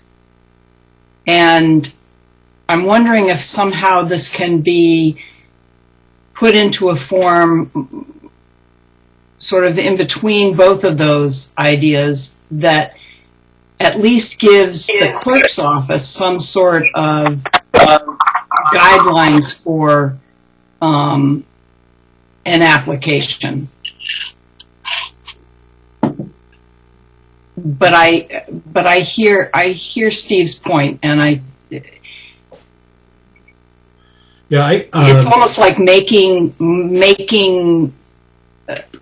solving a problem what is it? Solving a solution in search of a problem? Yes. Thank you. I agree with Steve on this. I think we're a small enough town that if anyone wants to have their flag commemorate a particular event, they certainly can approach any of us. They got our emails. They can send one generally, and we can consider it. But having said that, does anyone want to make a motion regarding the flag policy? Okay. Seeing no motion, I guess we can move on to the next item. Next item is to discuss, this is item 19, discuss and act on a change of account name. This is the Field Maintenance Fund to change it to Parks, Trails, and Field Maintenance Capital Reserve Fund, which would accomplish a couple of things. First of all, clarifying that this is a capital reserve fund that builds over time. To the extent that we don't use it, we don't lose it at the end of a fiscal year, and it goes into the general fund. And also to clarify that it can be used for outdoor activities like trails and parks, as well as field maintenance. These are the monies that we collect for renting out cell tower space, as well as we could certainly put money in there, additional money in there ourselves if we felt the need. But does anyone want to be heard on this, or do we want to? Is everyone comfortable with the motion?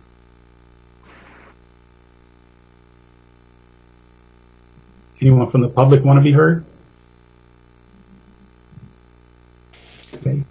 I'll make a motion to approve a change of the account name from the Field Maintenance Fund to the Parks, Trails, and Field Maintenance Fund. Second. Second. The motion's been made by Vice President Weymouth and seconded by Councilor Boyajian. Vice President Weymouth, how do you vote? Aye. Councilor Boyajian. Aye. But before you move on, I think I saw Kathy with hand raised. I do. Oh, okay. On my agenda, it has capital reserve fund, and right now the field maintenance account is not a capital reserve fund. We took the recreation maintenance fund out of the capital reserve account a year ago at the financial town meeting and renamed it a field maintenance account with an assigned fund balance. Most capital reserve accounts are created through the financial town meeting and they have a committed fund balance. So I wouldn't use the words capital reserve fund at the end. We could just change the name from field maintenance to Parks, Trails, and Field Maintenance, with still the same source of funds going into the account. So it would be Parks, Trails, and Field Maintenance Fund. Yes. And does this money stay in the account at the end of the fiscal year? Is that? Yes. Okay. So it's called an assigned fund. Right. We did that back in May when we changed the fund balance. It was called an assigned account. Okay. So let's start over. Can I hear a motion? That changes my motion. Yeah, I think it's the same. That's what I said. Okay. So you just said fund. You didn't say capital reserve fund. No. Okay. I said just fund.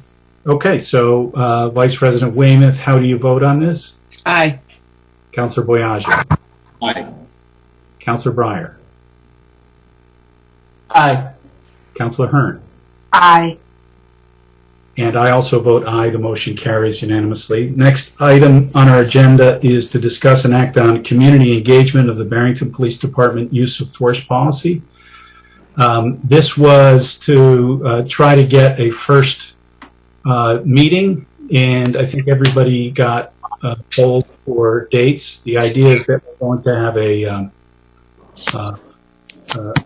at least a listening session, a community engagement session. This is just the beginning. We're going to be doing this more, and I think Vice President Weymouth has some thoughts on kind of a way that we can improve the idea. Thank you. I actually have a statement to make for this proposal, and I'm not sure how it can be morphed into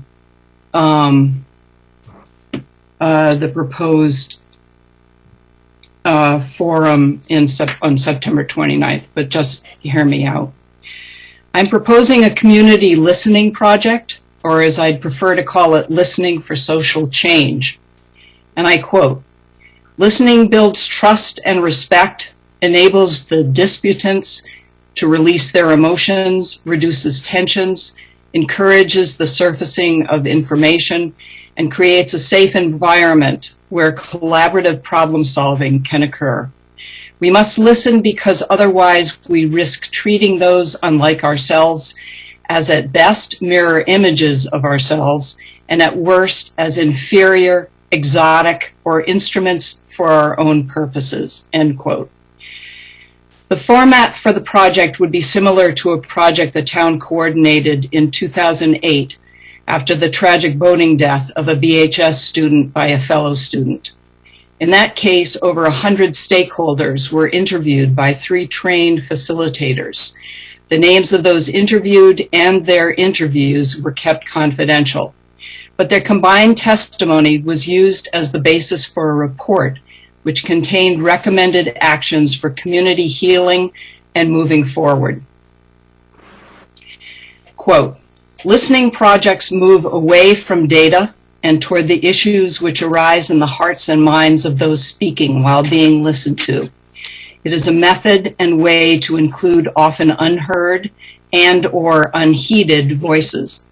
Listening projects show that social action work must simultaneously remember yesterday, be aware of today, and consider tomorrow in order to be effective and sustainable," end quote.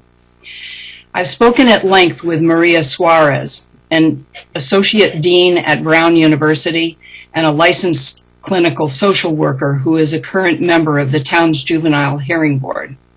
Ms. Suarez agreed to assist in writing an RFP to engage appropriate facilitators who would extend the opportunity to any member of the Barrington community to anonymously, and this is key, answer the following strategic question. Have you ever felt othered in this community? By the police, by municipal workers, by school administrators or teachers, by local elected officials, by a local business, or by neighbors? If so, please describe your experience. After committing to listening to everyone who wishes to be heard within a specific time frame, the facilitators would relay the stories at a public forum, protecting the anonymity of all the participants. It is imperative that the Barrington community hear the impact we have on each other and begin to work through the awkward, uncomfortable, and difficult process of committing to make real, actionable, quantifiable change with the goal of inclusivity. We as the council, in collaboration with invested community members, can consider action steps and how to prioritize ongoing dialogue. Quote, "Listening projects are needs assessments. Listening projects are a look at the past and can aid in discovering community concerns. It is significant to include multiple voices in needs analysis. Listening can identify key community problems, issues, and priorities. Listening is a way to address conflict and create solutions," end quote. It was important to Ms. Suarez and to me that the facilitators not be from Barrington, and she took it a step further to say that it would be better if they were from out of state, so as not to be biased by Barrington's statewide reputation, for good or for ill. I completely agree.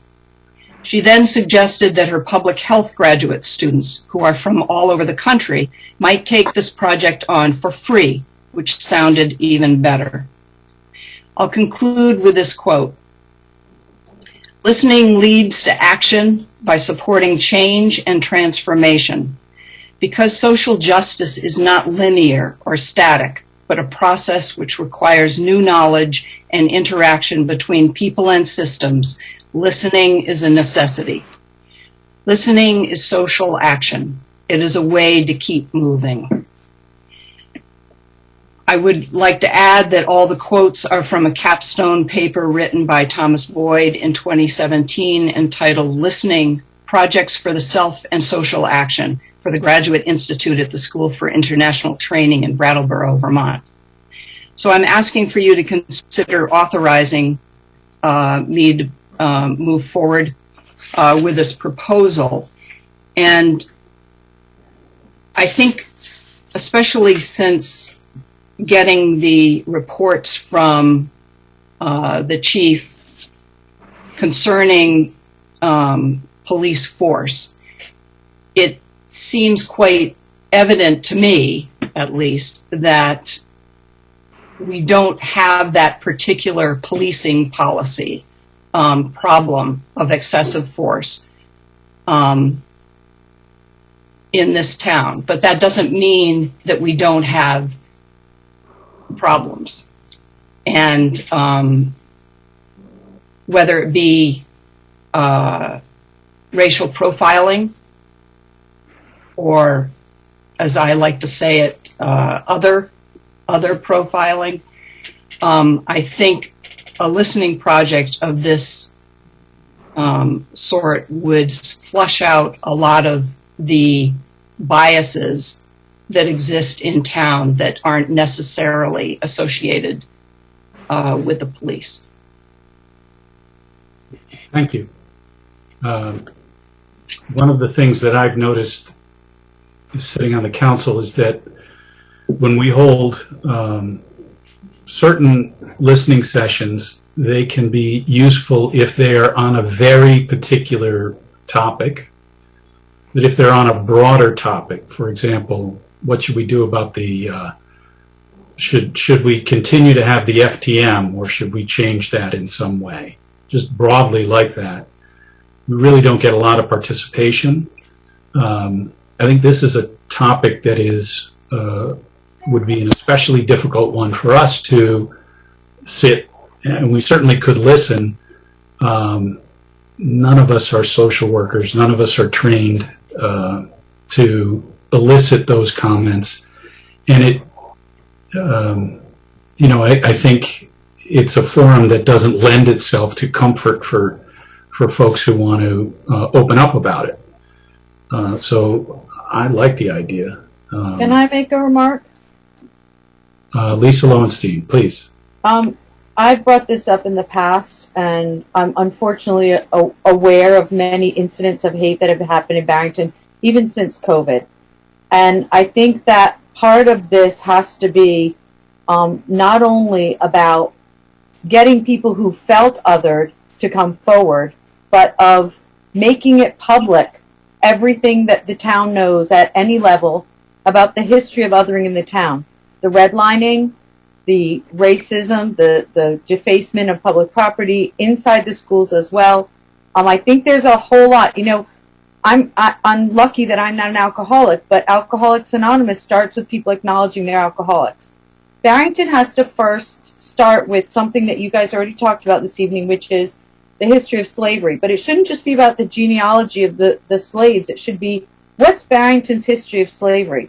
How many slaves worked in Barrington? How many were owned in Barrington? And I think that the town historians, or whoever it is who does this preservation society, could be tasked to prepare a report. It gets read at the town council meeting, the highlights. And then we prepare a report about the history of othering in Barrington, and we read the highlights, so that everyone's on the same page, because there's a lot of mythology in Barrington about the fact that we're not racists. We're not anti-racists, and that's what this moment's about. So I think there are several projects in here. I think Vice President Weymouth, your suggestion is excellent. To that, I would add surveying residents about what they know about othering in town and racism in town, and proposing all of this as sort of our first attempt to say, who are we, where do we come from, before we say where we're going as a community. Because I can tell you from conversations I've had, and I've participated in both of our Black Lives Matters vigils and waved at people and gotten all kinds of friendly and very unfriendly responses, that there's a mixed conception in Barrington about what's actually gone on. And I think that's where we need to also put emphasis. Thank you.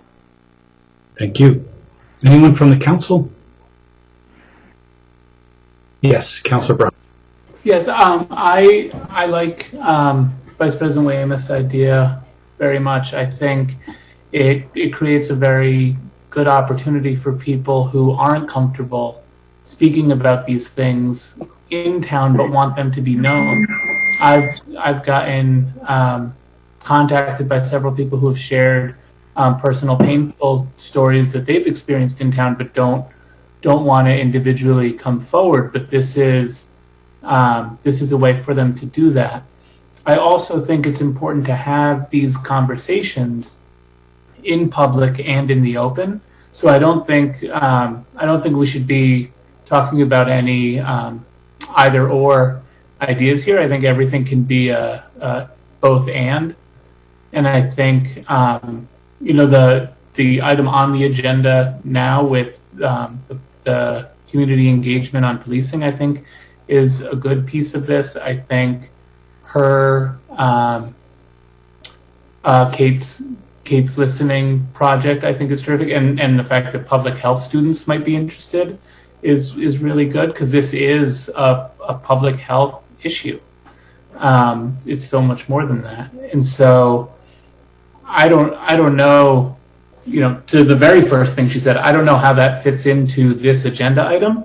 It's right in the wheelhouse of what I wanted to add to the agenda for, I think, 2 items from now, in talking about this as the larger picture issue that we need to start working on in pieces. But in whatever way we can tonight, I support the idea of adding that as one of the things that we take on.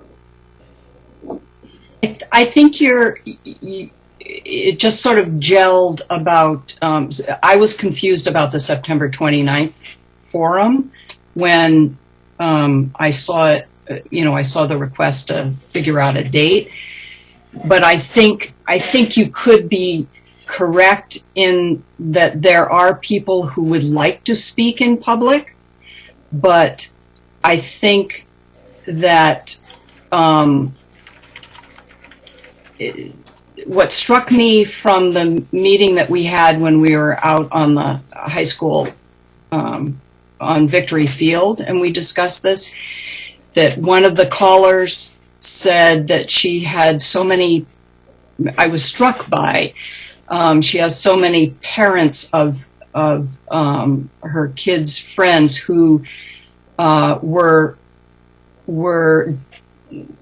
just would not go public with their stories. And I think all of us have either heard or experienced feeling treated as other. And I think this could flush out a whole lot more than just dealing with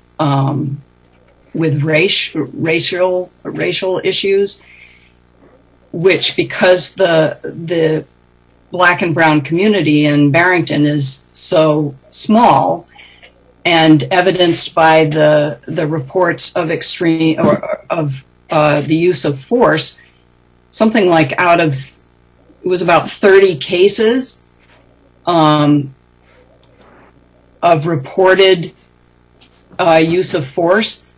2 of those were of members of the Black community. The rest were white men, predominantly. And so I think there are a lot of there are a lot of biases that we can overlook if we only concentrate on the use of force on the Black community. I understood the use of force reports differently, and so I just want clarification. But in the past 5 years or so, I've seen also about 30 instances of uses of force. My understanding was only 2 were excessive force, or charges of excessive force, but that all of them, all 30 or so, were all against all uses of force for white male or female people. Chief, can you clarify that for us? Yes, I think Jacob has that correct, Councilman Breyer. And the use of force, and I think the reason why, when they're sent, if you look at the description of the force, we're participating in a federal use of force reporting now. In the past few months, we're trying to backdate our information. But if you go by the definition of use of force on the federal level, we have 0, 5, 10, maybe, 10, 20 years. We're very restricted, and what should I say, the word I'm looking for, we include use of force. If you look at most of those are just sometimes a complaint that someone may have had about being handcuffed. There's many departments that wouldn't even include that in a use of force. Or an arm bar, you'll notice that we had to escort someone to a stretcher. And that was a use of force because we had to put our hands on someone to get them to go to a involuntary detox or a committal. And so many of them, unfortunately, today involved, at least the last few years, you probably noticed in looking at the reports, it's actually disheartening, and that they involve mental health patients, and we're in dire need of, unfortunately, when I started, we had facilities and more outreach, more places to go for some of these people, and now all they have, after 8 to 4 is to call the police. Very unfortunate, but I guess what I'm getting at is a lot of that use of force that you even saw out of the 30, they're just escorts with hands-on people, and they were, I believe, all white males, a few white females as well in the last 5 years. And then we also had the last 10 years. So maybe Kate is talking about the 10 years and Jacob's referring to the 5 years. We've only been reporting what we call use of force reports for the last 5 years, and that's due to our recent accreditation status that began 6 years ago. We're in our 6th year. So prior to that, the only thing we could look at, we didn't actually do an actual separate report every time we put our hands on someone, whether that just be an arm bar or an escort to a stretcher and a flex cuff or a handcuff to go to a detox. But now we even, we report those and review those as minor as they are, I should say. And I think the other significant part of the last 5 years use of reports, and even the 10 years, there's no injuries other than maybe some superficial, a mark from a handcuff or a superficial injury from a taser prong. We call it the taser prong. You can, essentially, most departments will just pull them out and you'll have a little puncture of the skin, but we take most of, if someone is tasered, we bring them to the hospital so they can remove that, or a medical facility, I should say, an emergency room or hospital. So I don't know if I answered that. Hopefully I answered it to what Jacob was referring to, but yes, there were very minor uses of force in the last 5 to 10 years. So that isn't really our biggest problem. Right. No. And from what I'm hearing, if I could I usually don't comment, but I'm hearing, which I think is a good thing. I noticed number 20 says discuss and act on community engagement on the Barrington Police Department use of force policy. To me, it doesn't make much sense. I think we need a community engagement on the whole town, and I'm glad to hear that. Actually, when I listened to the question that was posed by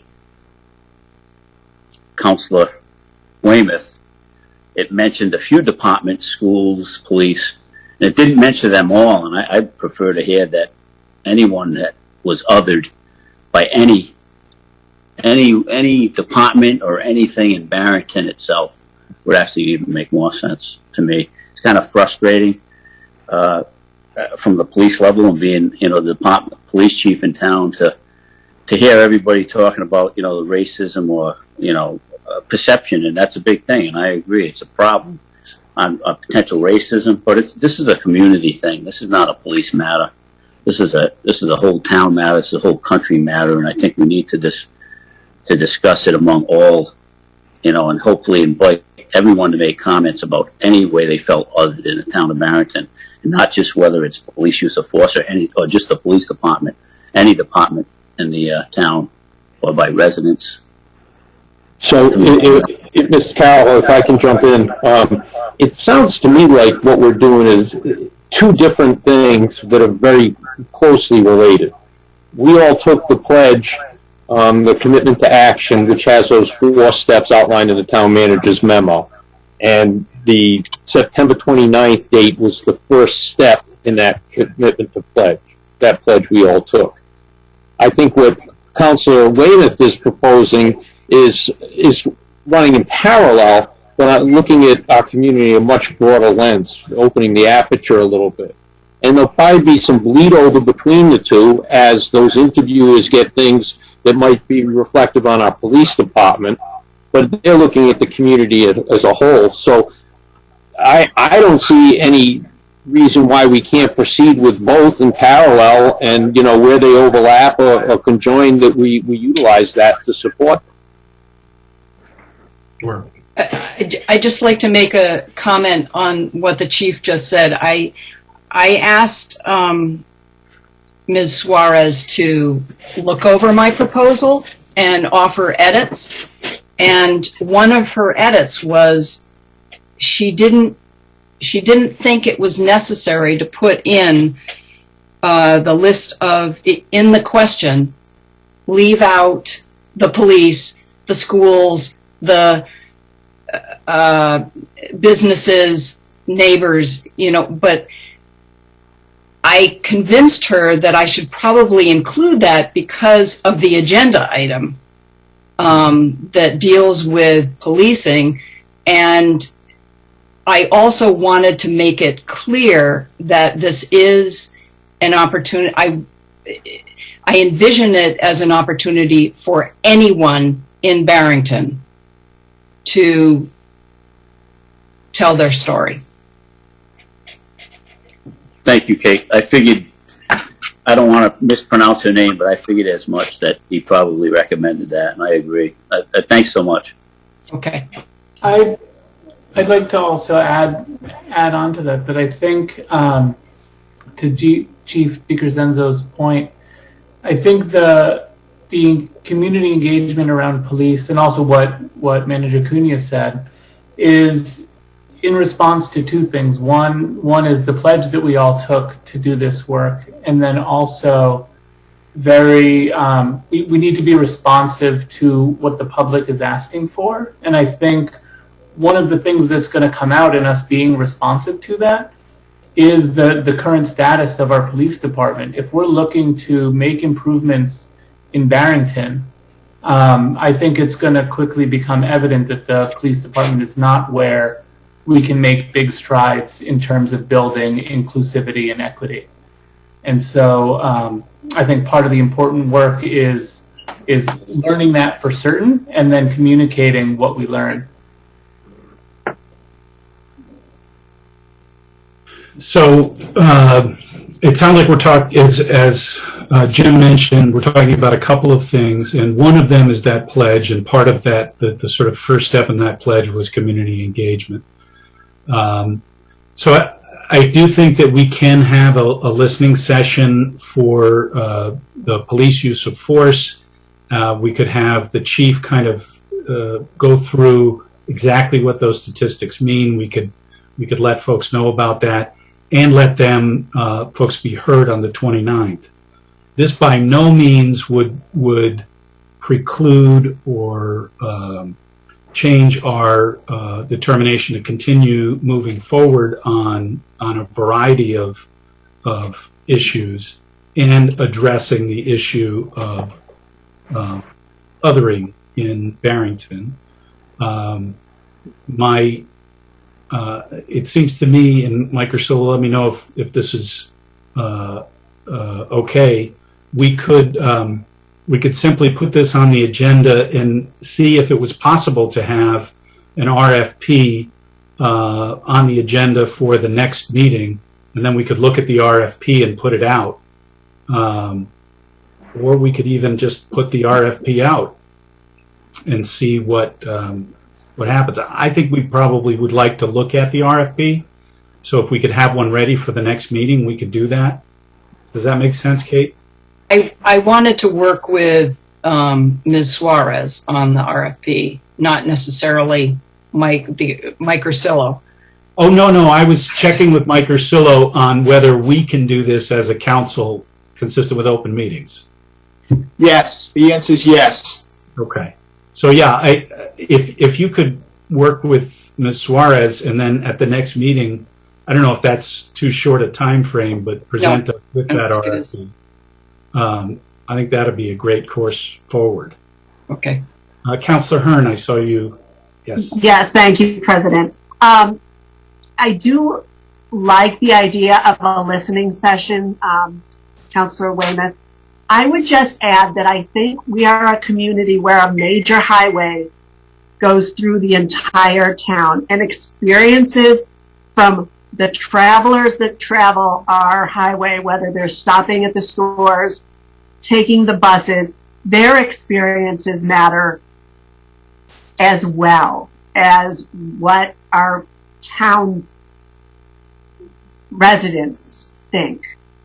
So I think I don't know if there's a statewide listening. I don't know if there's a platform for that kind of voice, but I think that we have a lot of travelers through our town. And I think that their perspective on what Barrington is equally helpful in terms of the kind of community that we are to become. So I would just kind of see if there's a way to broaden it from a Barrington only perspective, because we are so open in our transportation systems. I would be really hesitant to bring in voices, especially from other towns in Rhode Island, because of the bias that is built in about how I have talked to plenty of people who have a very negative opinion of Barrington. People in Bristol have a very negative, and that isn't our problem. Our problem is how we treat each other in Barrington. If we can improve that culture, then perhaps in the future we can improve our statewide reputation. But our statewide reputation is grim, and I'm more concerned about how Barrington residents treat each other. I would. That's all. I would agree with Joy to the extent that this should not just include people who live in Barrington, but also people who work in Barrington. Yes. Yes. How we treat folks who come into town to work here. Certainly, I agree. Growing up in Barrington, there was always that reputation. You must be rich from Barrington. I remember that, and I don't think it's especially useful to have the views of folks who really don't have much connection to Barrington at all. But if you work here, if you live here, you're regularly here, if you go to Shaw's all the time and you find, or you go to our Barrington Beach all the time, then those are useful measurements. I would be cautious of the statewide reputation. There's not much we can do about that, but we want informed opinions. I think if we're only interested in what we think about ourselves, that we're missing a big opportunity. I think it is our problem how our neighbors view us. I think it's all part of the same thing. I think part of why we have that reputation is probably part of the work that we have to do on ourselves within town with how we treat one another collectively. Because that reflects, that's what other people see. That's what people who don't live in Barrington see and hear about us. And I think it is important. And I say this as somebody who grew up in Pawtucket, thinking of those Barrington kids as those rich kids from Barrington, right? So I'm not saying that the perceptions are accurate, but what forms those perceptions is the reality of the messages that Barrington is sending out. And I think it is part of the process. But this isn't about perceptions.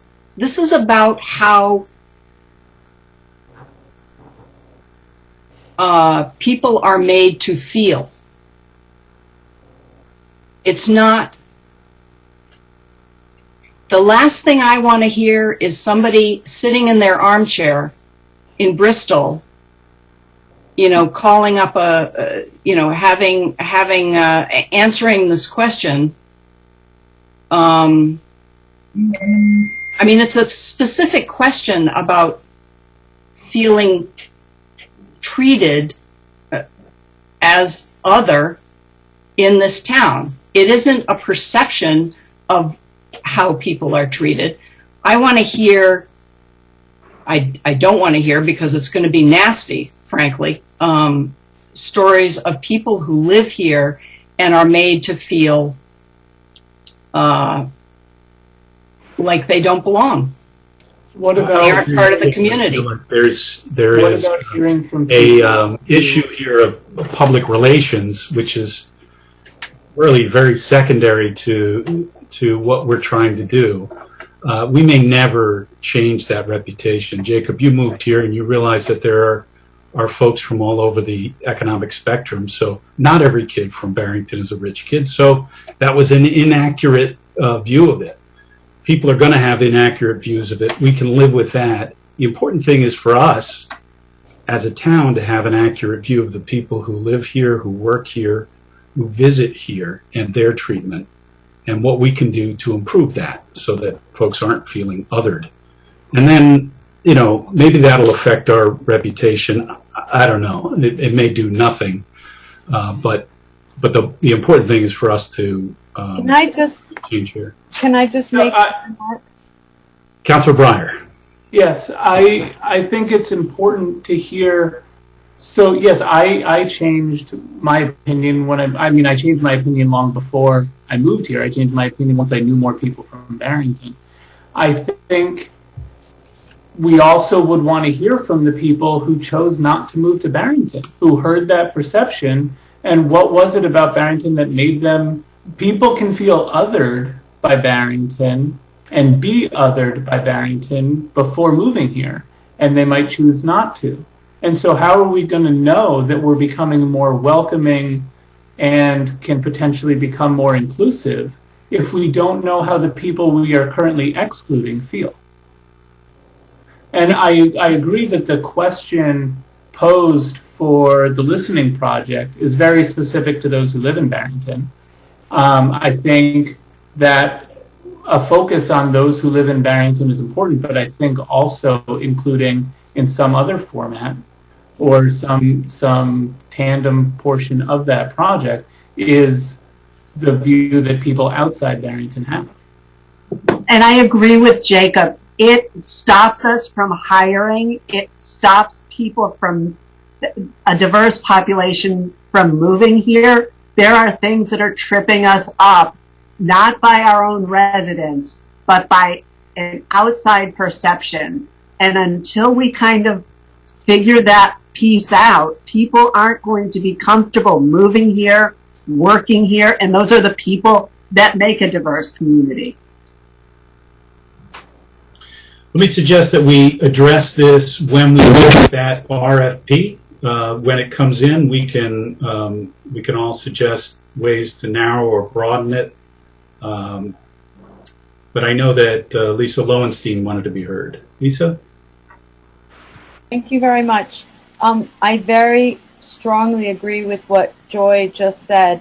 I think that while it's distasteful to hear, and I can tell you Barrington's reputation precedes it, in New York City I met people who looked at me cross-eyed because they heard I was from Barrington. So I can tell you that the reputation precedes it. It's preventing people from moving here. We have exoduses from New York City going north toward Providence and south toward Philadelphia for lots of reasons, way before COVID. And Barrington could have captured a lot of the people who were moving away from New York City to Providence. And people were talking about how non-diverse Barrington is. So while it's distasteful to hear it, I think Vice President Weymouth, your work with Professor Suarez is right on the money in Barrington. But when it comes to a baseline, which you guys are, if you write an article and you're going to do some serious research, baselines are fundamental. And it will actually give you a chance to measure your progress over time. Because when you do another one of these surveys, after you've been working at this, you'll actually be able to say, hey, guess what? We actually made a difference. And to Joy's point, we are depressing and suppressing the potential for diversity because we do not, as a town, attract diversity. Okay, all I'm saying is that that survey isn't what I just proposed. It's a separate point, agreed, but a necessary point. Okay, that's fine. That's fine. But that's not what I proposed. Okay. If somebody else wants to take something else on, more power to them. Okay. Anyone else from the public want to be heard?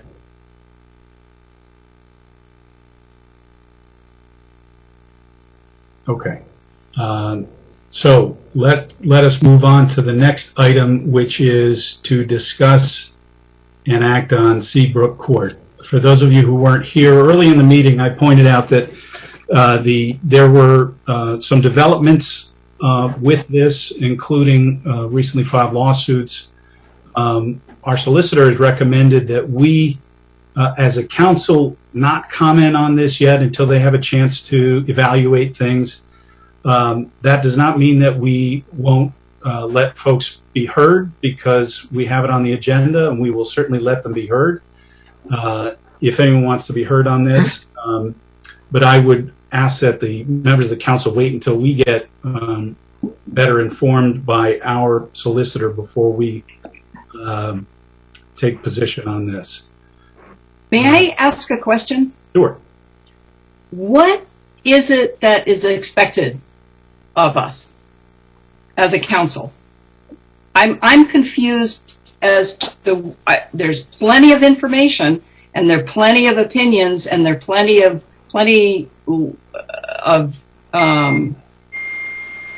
litigious directions that this is taking. I would like to know what is expected of the town council. We can certainly hear that from our solicitor, and I would recommend that. Now, if you want to talk about it, you certainly can, but that's the advice we've been given, and I'm suggesting. I don't want to talk about it. I want to know what it is ultimately that's expected of us. Okay.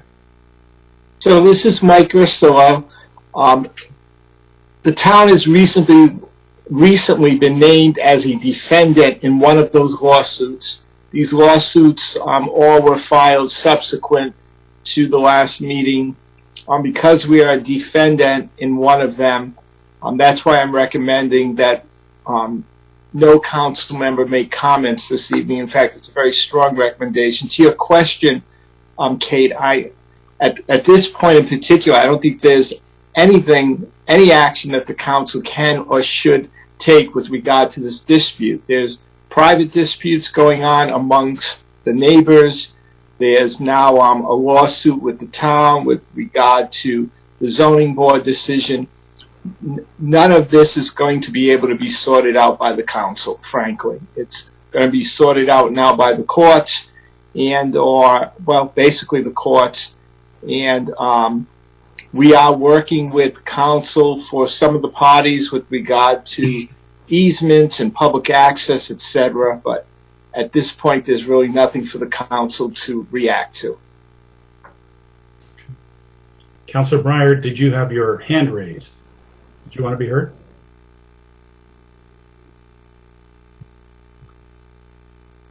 Okay, I'm not seeing him answer that. So, would anyone from the public like to be heard on 0 Seabrook? If you are on a screen, please start your video so that I can see you. Okay, anyone on the phone? Does anyone on the phone want to be heard?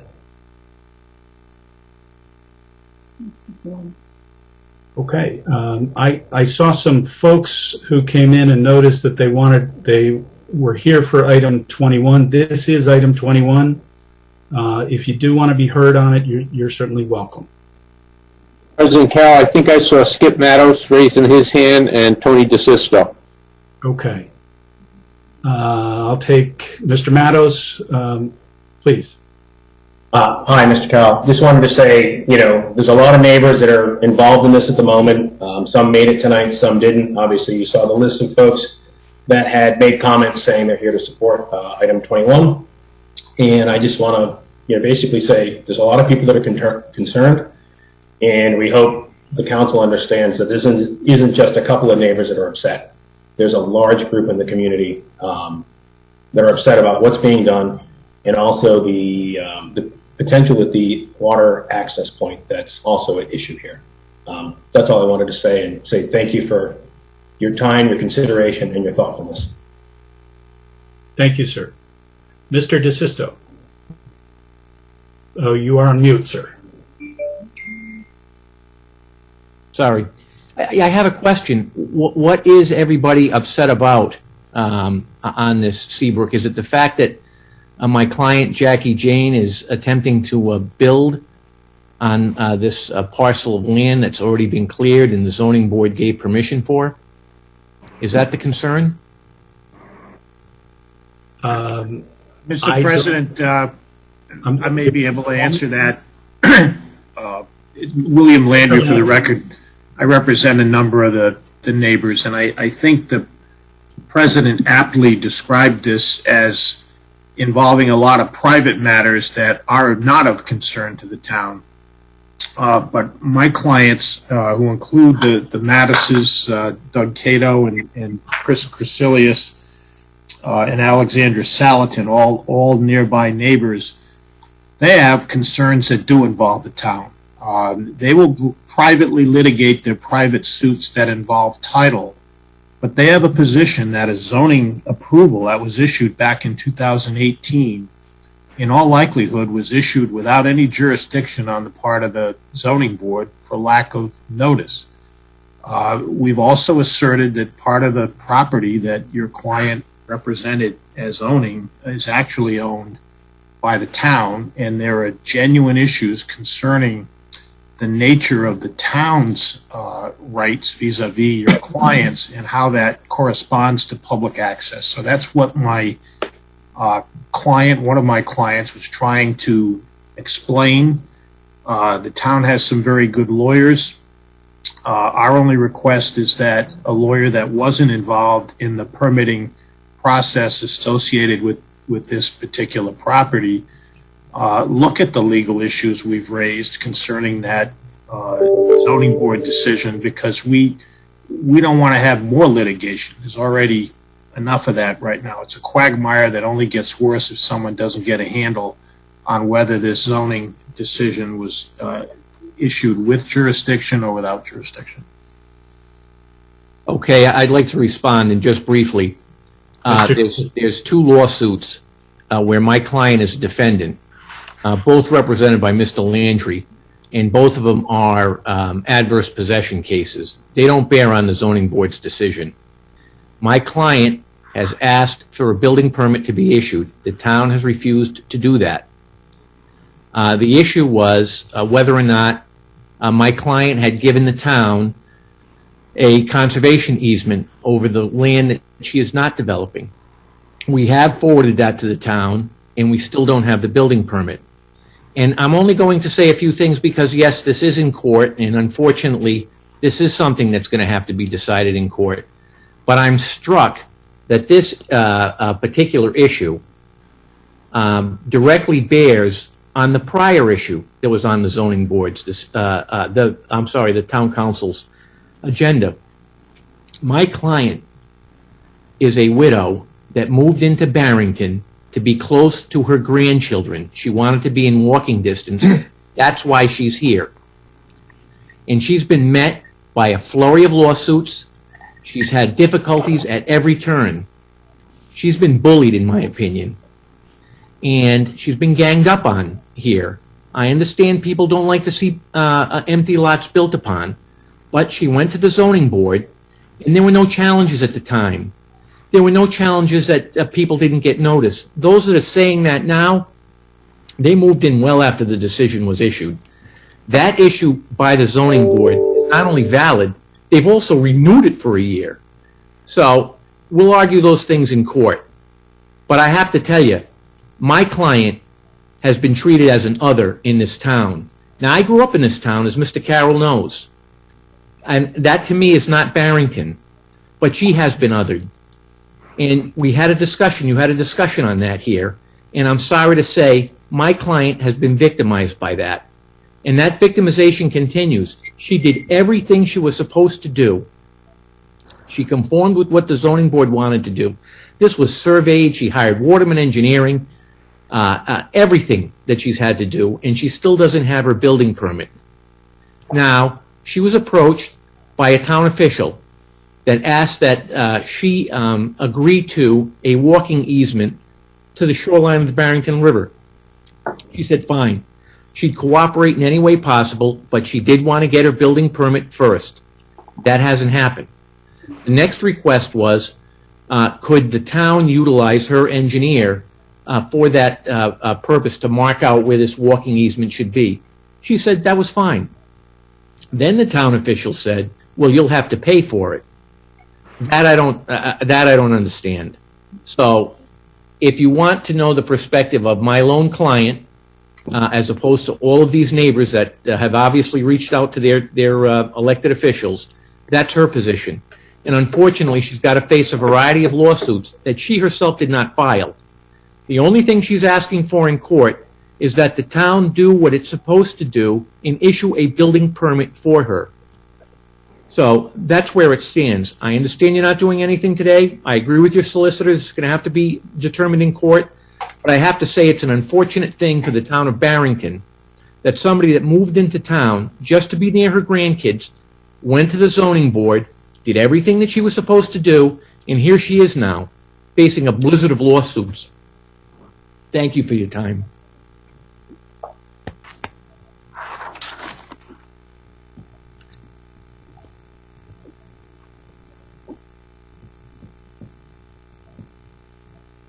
Wow, everybody's speechless.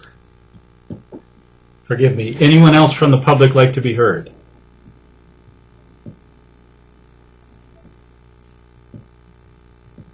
Okay. Seeing none. Thank you, gentlemen, for... Yeah, hi. Sorry, I couldn't find the hand raising. Chris Crecilius. I reside at 45 Meadowbrook Drive. Respectfully, I have to disagree with Mr. DeSisto's assertions that his client was bullied. All the neighbors feel that we were in fact bullied, and I'd just like to let the council know that myself, along with many of my neighbors, would agree that we feel quite different than what the picture was just painted. Thank you. It seems to me the real goal is to make sure that my client can't build on a property despite the fact that she got approval from the zoning board. That's the way that this looks. And I have to say that there has been activity before these lawsuits were filed. And my client has been quite consistent with all of these neighbors that have asserted rights over her property. And that is that she'd cooperate with them so long as she got to build her house. So that's why she feels bullied. Particularly when lawsuits are filed against her.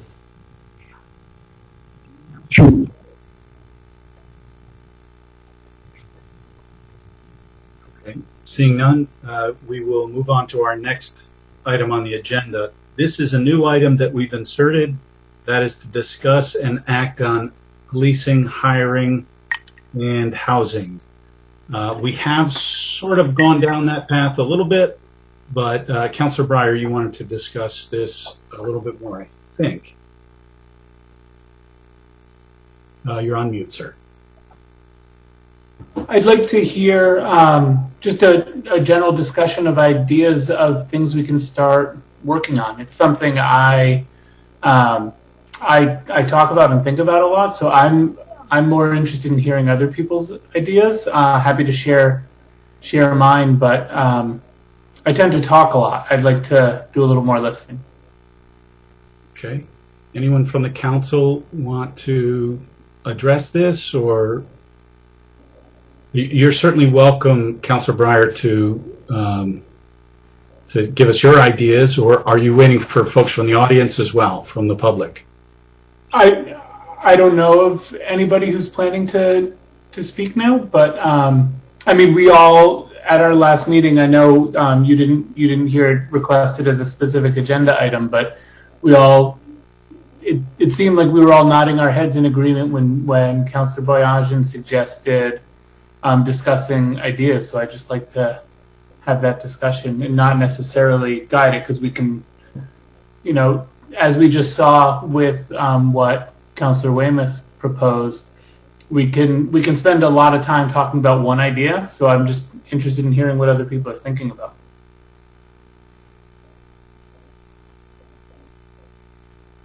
Councilor Boyajian? Yeah, happy to chime in with two. One is, and I think we kind of took the first step when we got the chief's report of the use of force.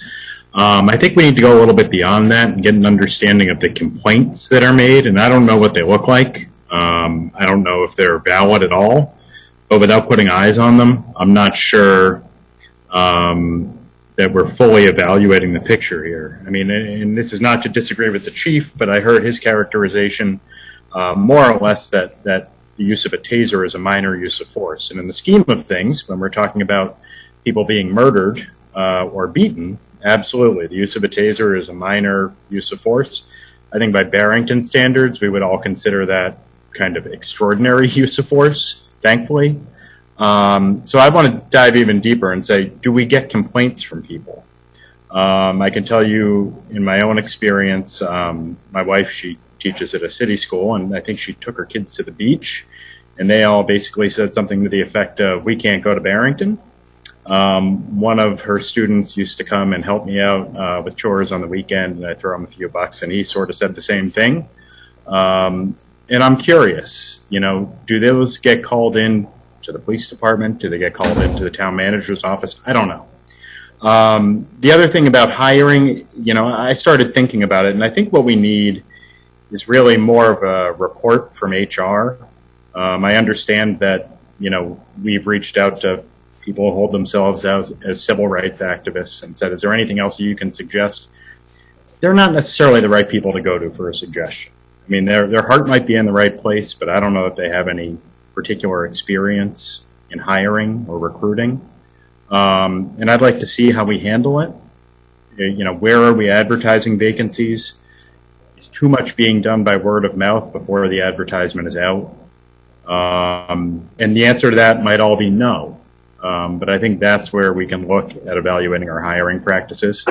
and hopefully decide whether or not we can improve on them or not. Maybe we can't, and I'm open to that.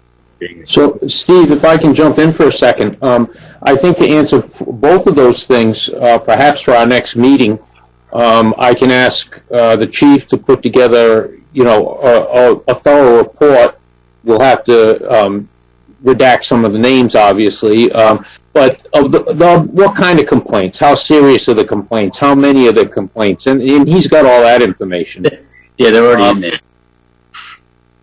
As far as hiring goes, once again, we work very hard at trying to get both gender and minority hires, females in particular, minority hires, and Mary Ann can put together a report that reflects where we advertise, who we go to, be it going down to CCRI, advertising in black journals and that type of thing. So I think we can get some information together for the council prior to the next meeting where it might provoke some more questions from you, or at least let you know, give you a better feel as to where we sit right now and where you want to proceed from there.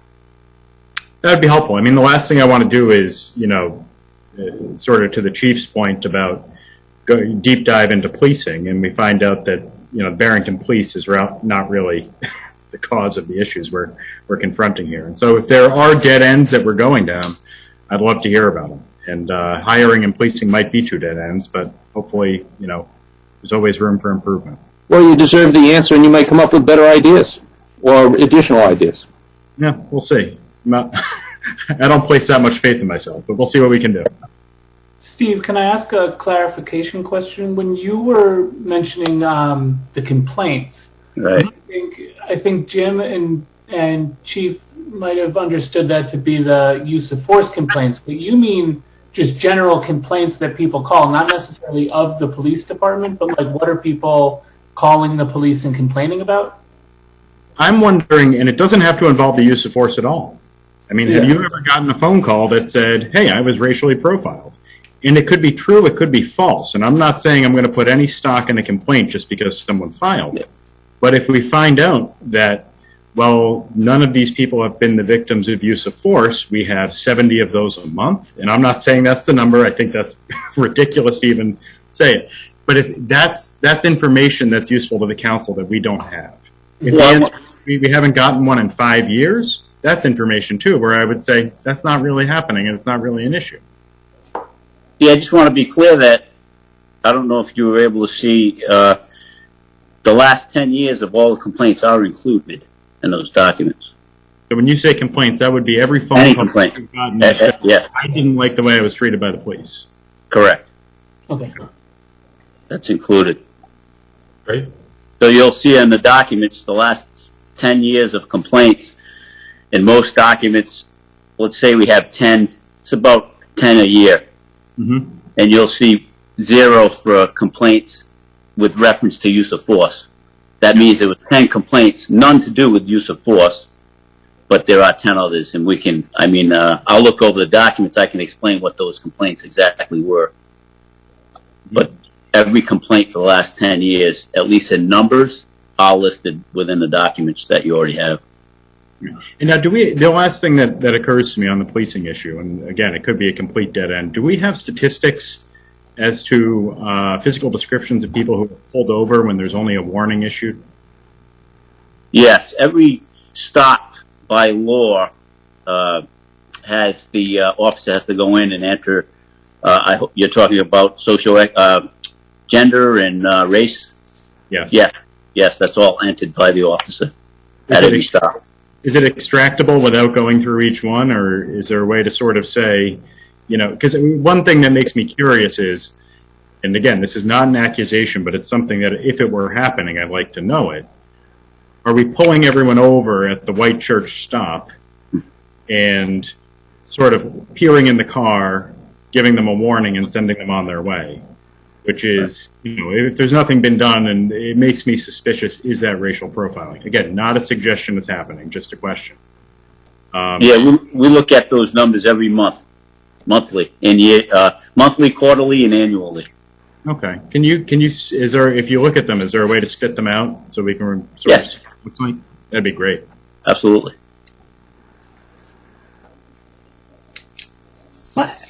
May I just say something? My concern would be that somebody who has been stopped would not necessarily complain to the police department that they were stopped. I mean, I have heard stories of people of color who will no longer visit friends in Barrington because as soon as they cross the line, they are followed by the police to wherever they're going. And that to me is the problem. Well, that's why you're going to do your. I can't give you those. I can't give you those statistics. Right. I was curious if the use of body cameras had ever been raised.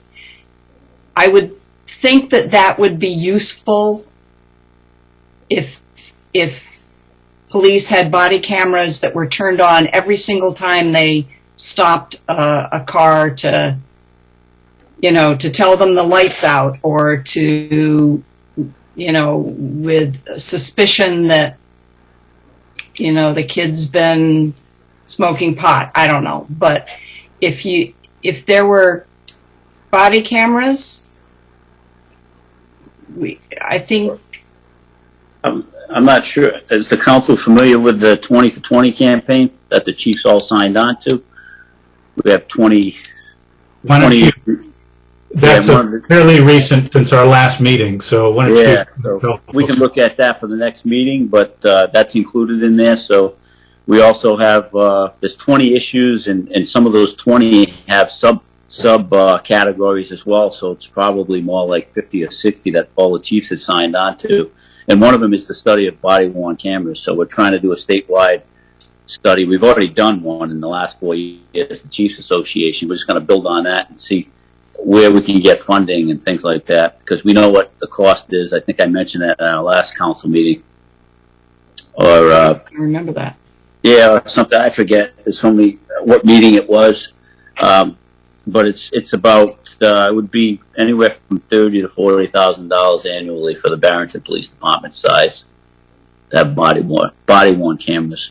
You could sell that Hummer that you got with the.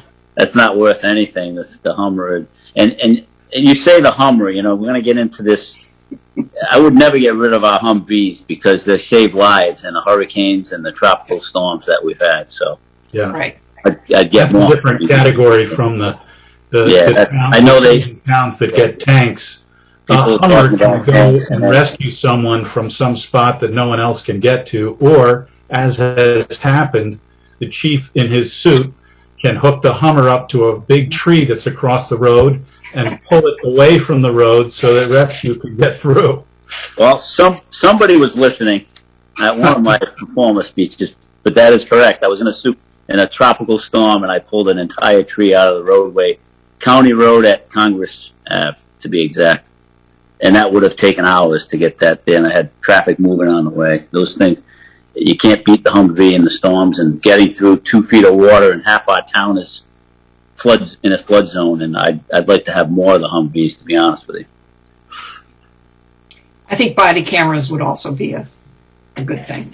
So that's part of our pledge, and we also, on the community engagement, I have to have four meetings with the, sort of like town meetings with the community on the current issues post George Floyd incident. So in addition to maybe the 29th will be one that counts for me as well, but I have to have at least 4 of those by next year. Okay. So there's a lot of other pledges, and I'll get that to you. It's on our website, but I'll try to get maybe a copy of that for all the councils. I think that would be great to bring up at on the 29th. Right. Exactly. Correct. Councilor Breyer. I think in echoing something several of us have shared earlier just this meeting, I'm interested in what ideas other than relating to the police department we can discuss. We spent a lot of time talking about that. We have a listening forum coming up in September, and I think it's far too narrow of a focus. It impacts so few people in town with regard to othering, and I think spending some time talking about other areas is important. Council Breyer, I'm curious, you bring up housing. Can you kind of define that as to what you're looking for or what you want to discuss?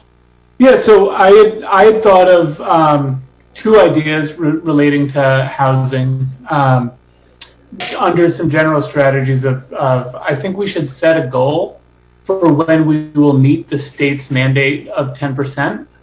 Right now, I understand it's for our housing stock. It's a very lofty goal, but I think that's what the state says. I think it's something we should work toward, and I think we should set a goal for when we're going to do it, and we can come up with some ways to start moving the needle a little more quickly than we have been. So one idea is to better fund through an annual appropriation the Housing Board of Trustees to give them more teeth in the work that they do to make some changes, to leverage the Spencer Trust in newer creative ways to help increase the availability of affordable housing, to do things that incentivize long-term deed-restricted rental units rather than only the 30-year that can then be sold for a large profit by a development company. But if we do the 99-year deed restrictions, that could help town long-term. And then one of the, it's on the agenda later tonight, was an idea that I discussed with the solicitor, but he needs council action to be able to do the research. But that's to set potentially some regulations on what amenities are available in an affordable unit or in an affordable home, so that we ensure better equity for folks who live in an affordable home. So it would include a dishwasher hookup and a washer-dryer hookup, which enables people in one of those homes to have to make better use of the leisure opportunities that they're investing in by paying Barrington taxes. And I'm curious what other things folks might think about in terms of housing. I would just say that on the first piece of it, that is the date by which we hit our target. That's all dictated and approved in our comp plan, which includes all the benchmarks and was approved by the state. But without a comp plan review and rewriting of that, we're not really at liberty to change it. So that's just that piece of it. The amenities in the housing, I recall from the discussion of the development of Walker Farm Lane, when you seek to put those into affordable units, you actually can shut yourself off from a number of funding sources. So I think at the time the discussion was whether or not we could put second bathrooms in the 3-bedroom units. And the answer was no, because certain funding sources would dry up because they don't approve them. And so we went out of our way to work with the developer to build rooms that would later accommodate them if someone wanted to put them in. But it's a highly technical area that's regulated by manuals that, I don't know, stack up like phone books about whether you can get in this HUD program or that, channel of state funding. And if you do certain things, they'll say, no, you've overbuilt the house. We're not going to fund you. You're building luxury residences.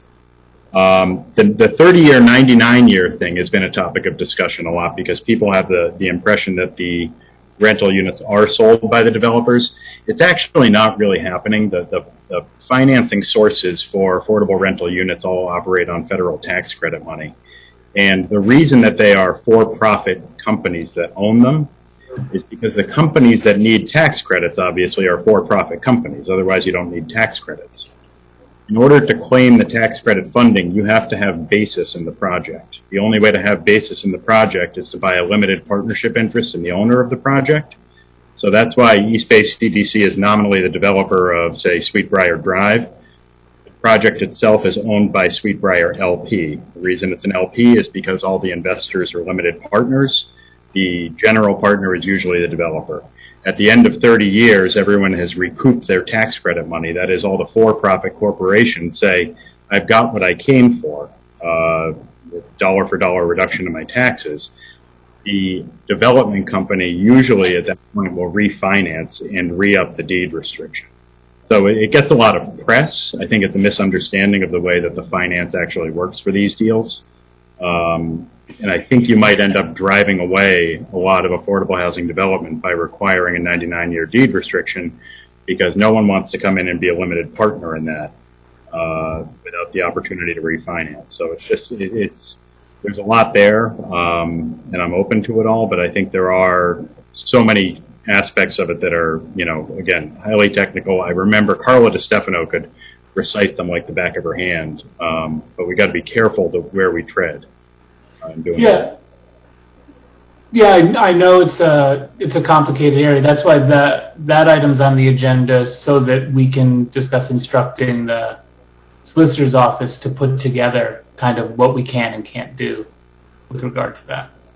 I think a second bathroom is a much bigger ask than washer dryer, but I think it does create a significant difference in quality of life for somebody living there without adding significant cost to the build. Councilor Hearn, you're on mute. Councilor Hearn, you're on mute. You.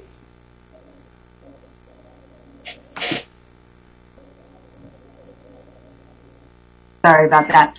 In our low-income housing, do we give priority to Barrington residents? Well, so the answer is a little bit complicated. In terms of Sweetbriar or the Solom's Lane, the answer is we do not, but we have funding set aside that is for low, moderate income housing that would give priority to Barrington residents. So we aren't allowed by law. By law, we couldn't do that at Sweetbriar and Palmer Point. So that was open to the entire community. Do we know what the people who ended up there in terms of minorities are? I don't have numbers on that. You can't discriminate on. Yeah, but I'm just saying, so whoever's living there, do we have any idea of the makeup of those residents?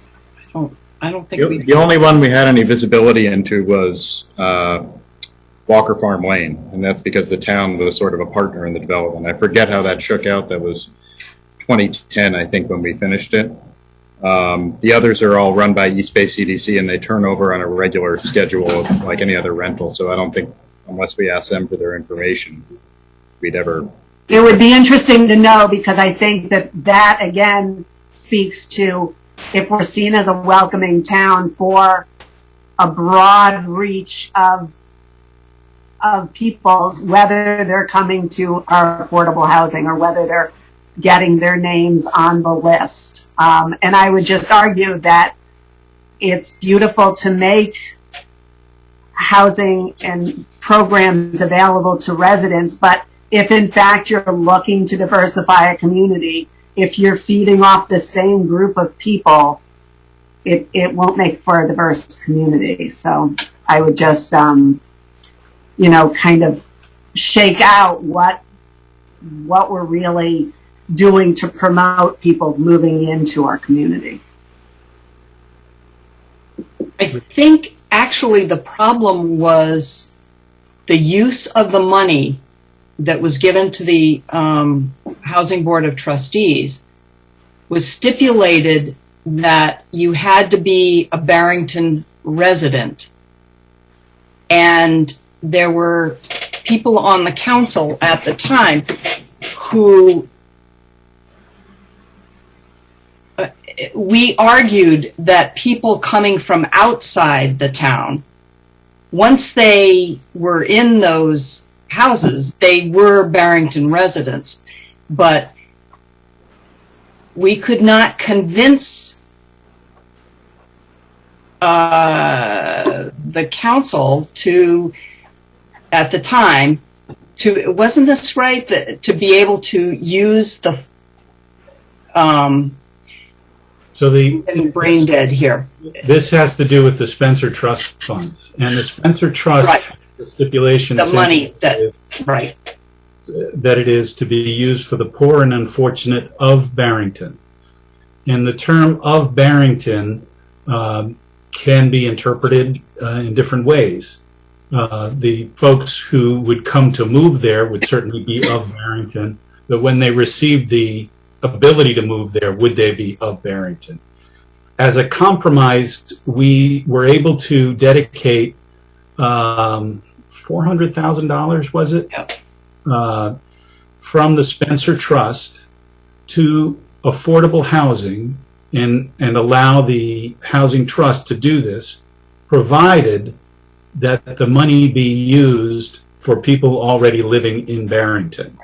So that has made it very difficult for the Housing Trust to utilize those funds, which are available.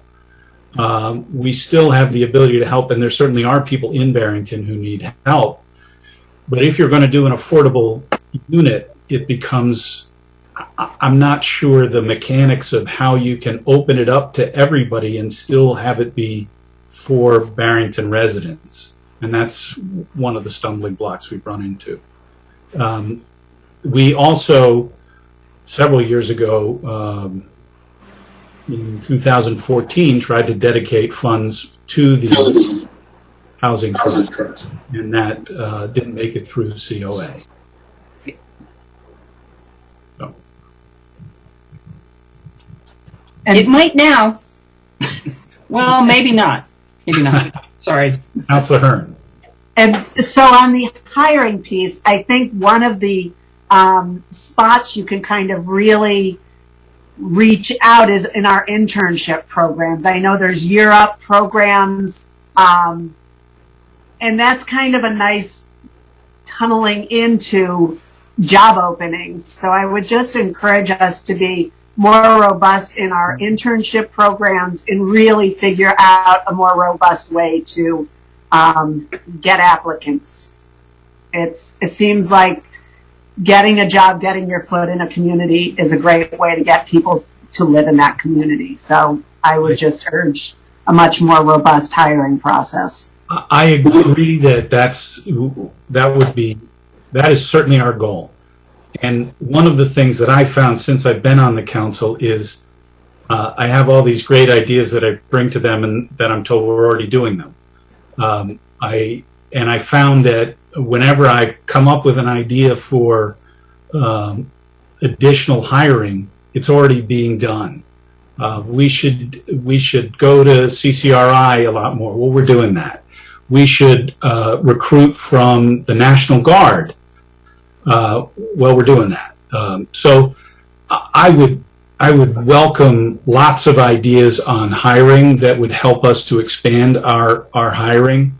We've come up with ideas, and we've got some very good people who are working very hard to at minority and recruiting minorities and women, and it's not where we want it to be. So we'd like to do better, and love to hear some ideas on that. If I can address the internship, we were going to double our interns this spring, but unfortunately COVID kind of took that out from underneath us.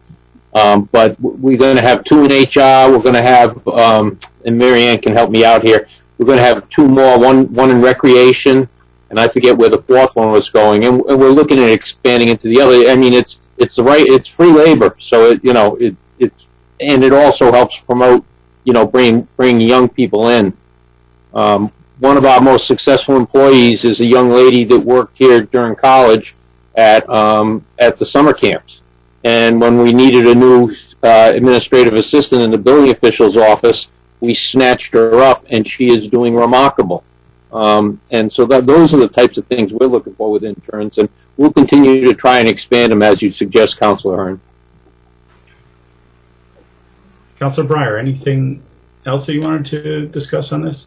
Yeah, quick thing on the hiring, and it's along the lines of what you said, President Carroll, that it's probably already being done, but trying to recruit or publicize at any HBCUs, and then the other would be looking at our retention, just to make sure that there's not anything inherent that we haven't looked at yet to see if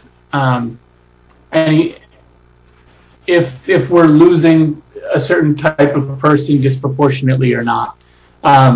Again, like we talk about on the police side, it's not that I suspect we are, but that it's good to have the data when we're looking at things. Our retention is actually excellent.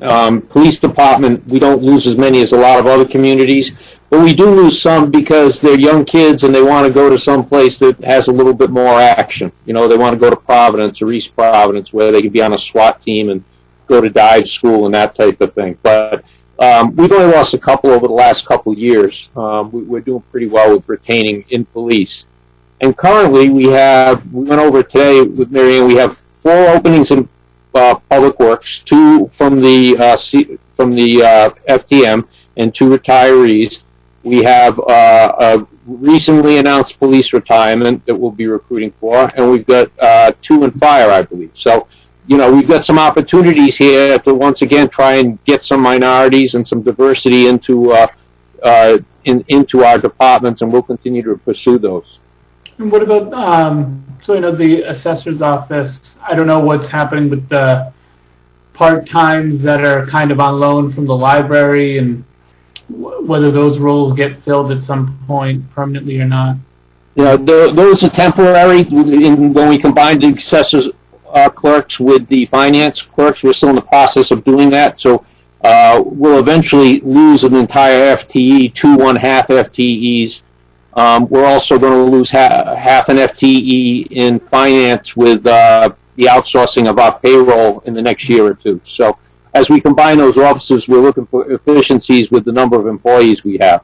So there's not really any openings to be had, at least at this point.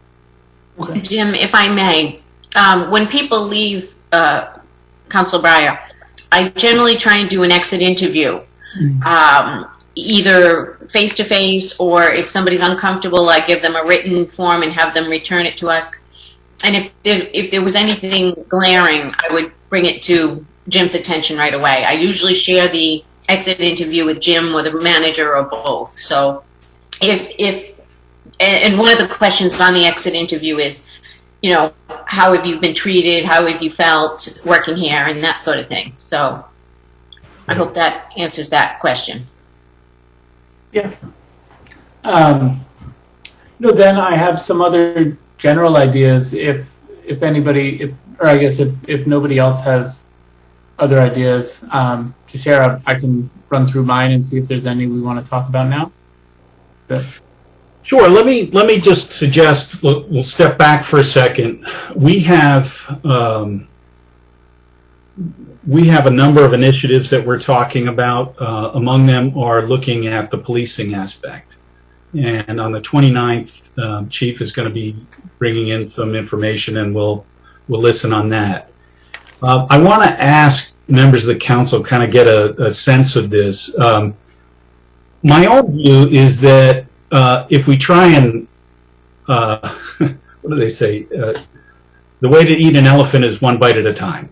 We've got a lot of work to do, and if we try and cover hiring, housing, and policing in every meeting, I don't know how much progress we'll make on any.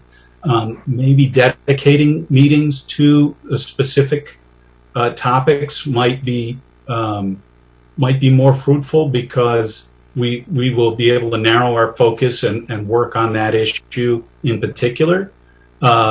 So I say that because we have a meeting scheduled for the 29th, which is on the policing aspect. We could expand that and talk about hiring and housing at that meeting. My recommendation would be that we don't do that, because I think there's probably enough work to do in each category, even if that work in policing is sort of demonstrating the work that has been done, that I don't want to lose our focus on individual items. So what's the sense of the council on how we should approach that going forward? We dedicate like a certain section to talk about hiring, housing, and policing every meeting, or maybe focus on one for one meeting and another for the next?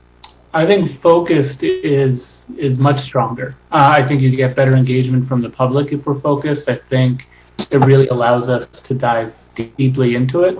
I thought that the process we were sort of going to take is talking, start large, talk about all the ideas, and then figure out how to focus and narrow in.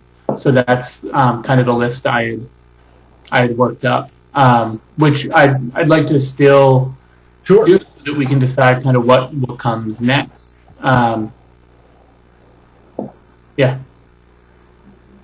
Anyone else on the council? My thought was what could be most helpful is just gathering a list of the information we need. I think there's a lot of, ideas we can gin up, but they're kind of shots in the dark. Like I suggested about our hiring practices, if it turns out that everything we can think of is being done, I don't want to, spin the wheels on it. We can move on to new suggestions, or say, the hiring's not the issue. The candidate pool wasn't there when we needed it. I don't know. But if we could see, what have we done to solicit employees? Say over the last 12 months, what hires did we make, and where are the ads, and where did they run? And did we do any other outreach? If we have an understanding of that, we can say whether that's an opportunity for improvement or close the book on it and move to the next thing. I think we can do that in all categories, like getting the information from the chief about complaints or the demographic makeup of people who were let off with warnings. All those things, I think, will inform our judgment.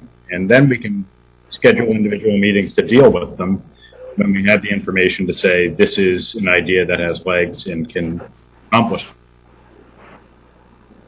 Great. Councilor Hearn? I think that the night will be very long if we try to solve all this this evening. I think the 29th to focus on the policing. I think maybe a meeting on October to really hear from our personnel director, really kind of get a deep dive into where she's going for candidates, see if there's other ideas. I know that, when I talk to a woman police or fire chief or assistant fire chief in North Providence, she said she goes to PTO meetings to get women to join up on the fire department. So, those are kind of robust, out of the box kind of thinking. And she said it's not easy. You don't just run the ad and you get women firefighters. It takes a whole different approach. So part of it is, kind of talking to women firefighters about where they heard about a job and finding, minority firefighters where they heard about, job openings. So I think that if you go the traditional route, it's like us advertising for low-income housing. You're going to the same pool of people. Those are the only people you're going to get. So, I think dealing with the police on the 29th, have a robust discussion on housing and a robust discussion on hiring, and really find out kind of where we're at would be a good suggestion. So I agree with Steve. Okay. Vice President Weymouth, is that your thinking too? Great. So go ahead. We'll focus then on the 29th on policing. And then at our next meeting, we've already talked about, hopefully we will have an RFP. That's not really a discussion it's the beginning of a discussion, I guess, on the issue generally of, but that doesn't necessarily address hiring, housing, or policing. I guess we maybe, as Councilor Hearn suggested for our October meeting, we look at hiring and retention. Does that make sense to everyone? Sure. Jacob. That makes sense there. I did have two other items that I had thought of for discussion tonight that I think could be addressed at our September 14th meeting. One is to establish a diversity, equity, and inclusion committee that will broadly look at these so that we're not using council meetings to dive deeply into each of these categories. They can do the research needed, engaging the public to find out what can be done, what are we doing, what progress have we made, and really look at all areas of town. Okay. And the other is a resurfacing of a policy I tried to have us change in the past, but I think maybe now if we all look at it under a new lens, we might view it differently, and that's the process we go through for automatically renewing board and commission appointments. If we are not giving opportunity to new people to apply simply because the person in a role wants to renew their appointment, we're then baking in a homogeneity of the existing status. We're not being inclusive of new people who want to join a board or commission if they're not seeing the opportunity be created.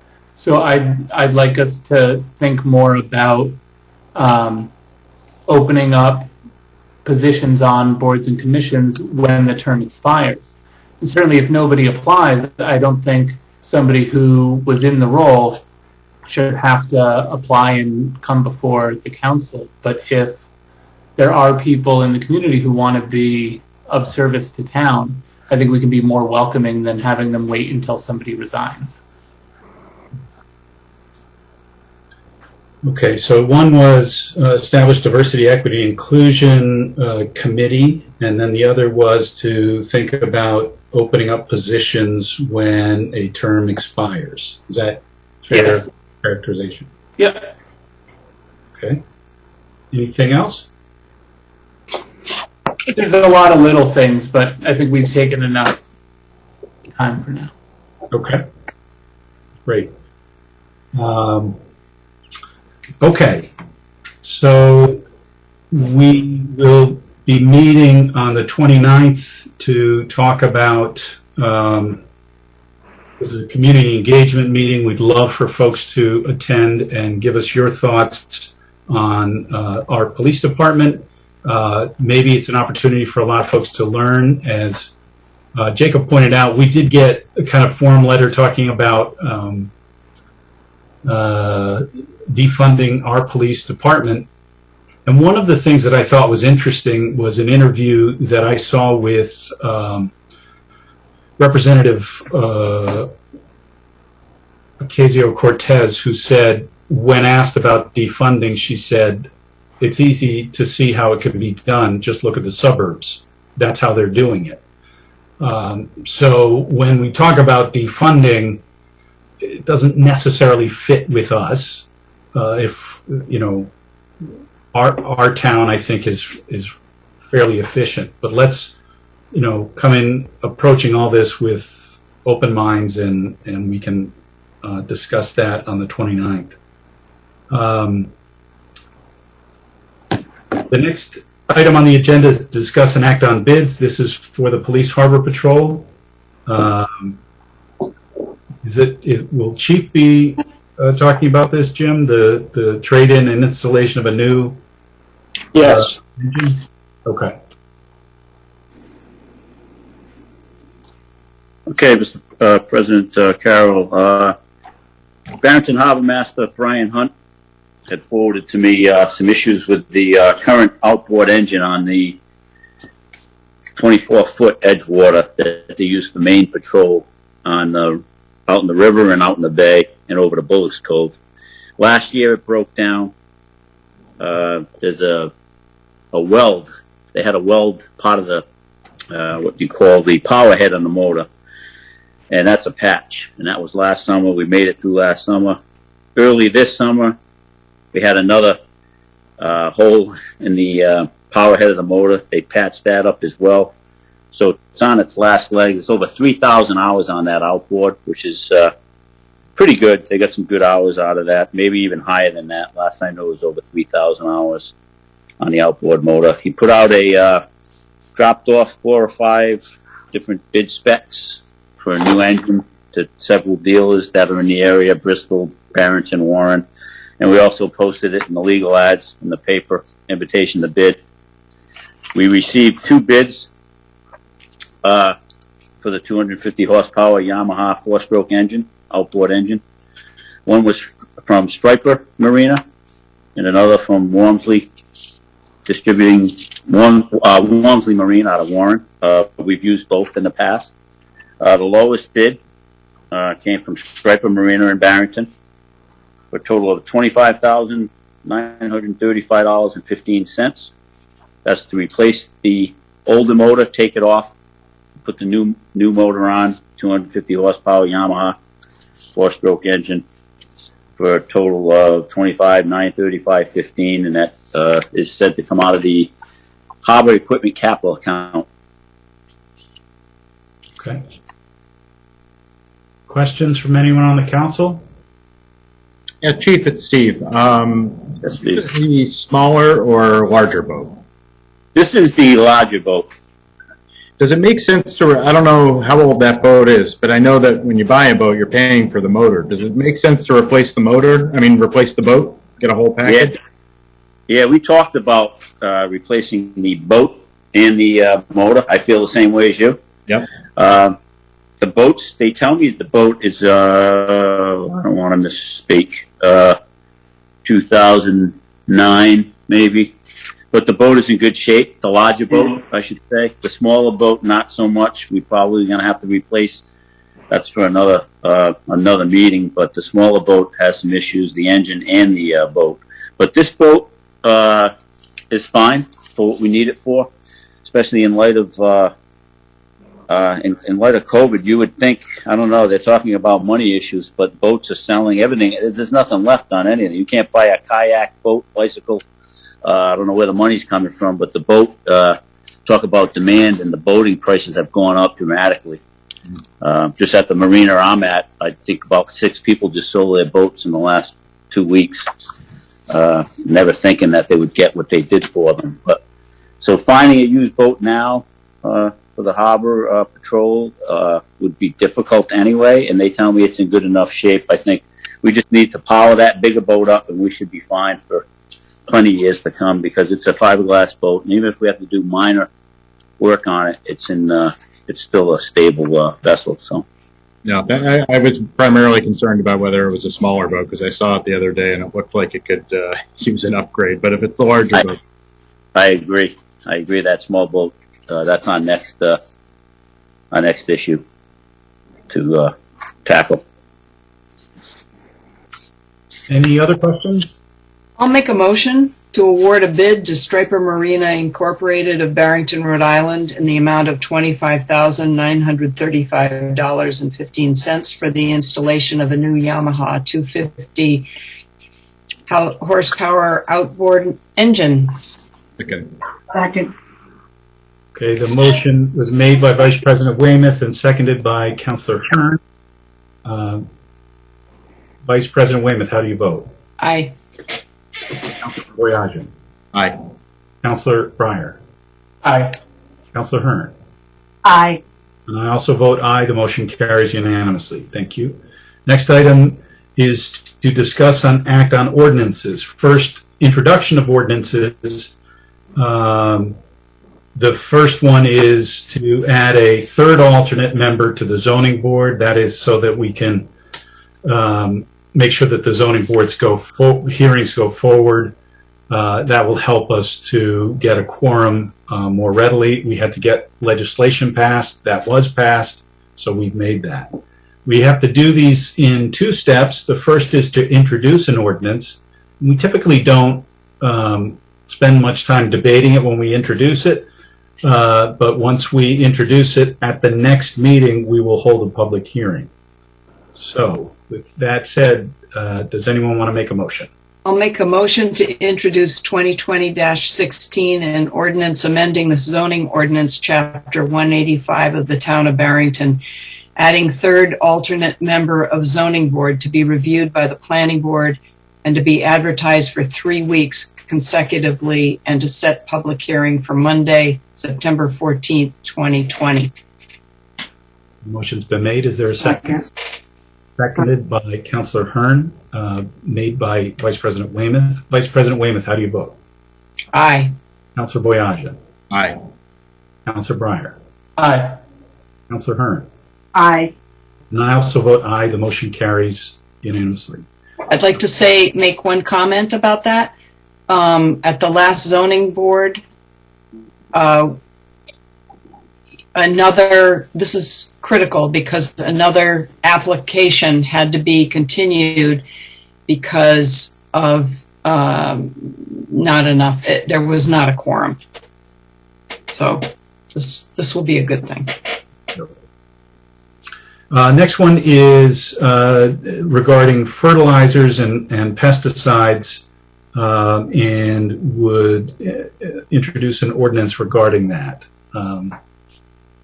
Does anyone want to make that motion? Steve. As soon as I find the memo, there we go. I'll make a motion to introduce 20-17, an ordinance amendment to Chapter 148, Public Waters Use of, and to set a public hearing for September 14, 2020. I'll second that. Motion's been made by Councilor Boyajian, seconded by Vice President Weymouth. Vice President Weymouth, how do you vote? Aye. Councilor Boyajian. Aye. Councilor Breyer. Aye. Councilor Hearn. Aye. And I also vote aye. Okay, so that brings us to our first public hearing. And I am opening the public hearing into an ordinance amendment to Chapter 45, Salaries and Compensation. I think that Councilor Breyer wanted to be heard on this. And why don't we start there, and then if any members of the public would like to be heard, they certainly can. Councilor Breyer. I don't necessarily want to be heard. I had done some research with a volunteer that I wanted everybody to have. So I shared it in advance. It's information, not opinion in that research. I'm curious to hear from the public if there's anybody who wants to speak. Anyone from the public wish to be heard on ordinance 2020-14? Seeing no one, I will close the public hearing. Is there any discussion, further discussion with the board, the council? Just 2 brief things. One, it's unfortunate the Division of Municipal Finance has seemingly stopped updating their annual salary survey, which I always found to be helpful just to see where we stand.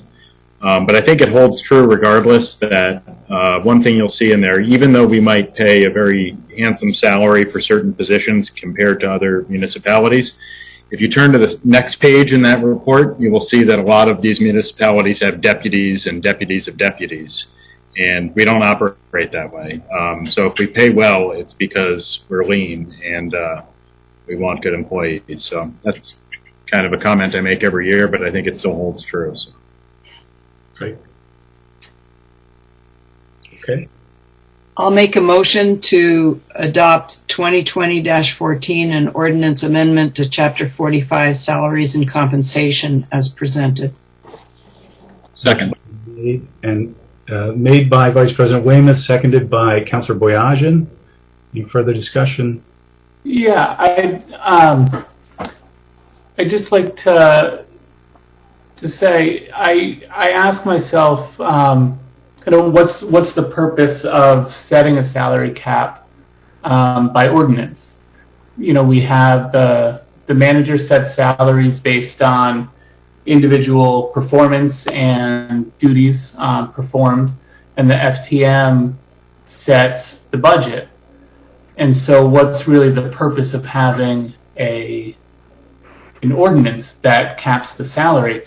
And it seems to me that the purpose is to set parameters for what a certain role should cost to the town. And to increase that amount by more each year than the salaries themselves are increasing, without knowing that they're due to market factors, seems like we're adjusting the cap to fit the people as opposed to fit the town. And I think that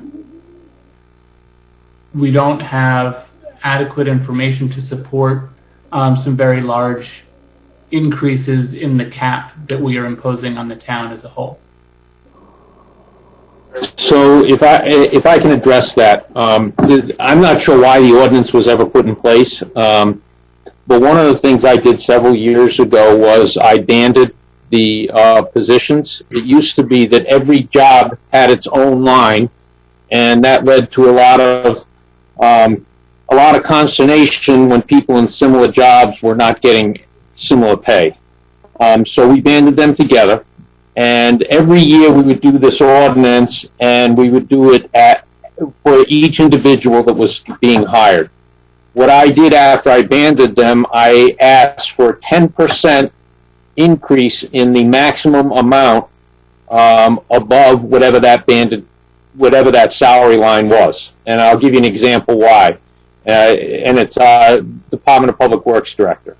We had Joe Picciarelli retire. Joe did not have a degree.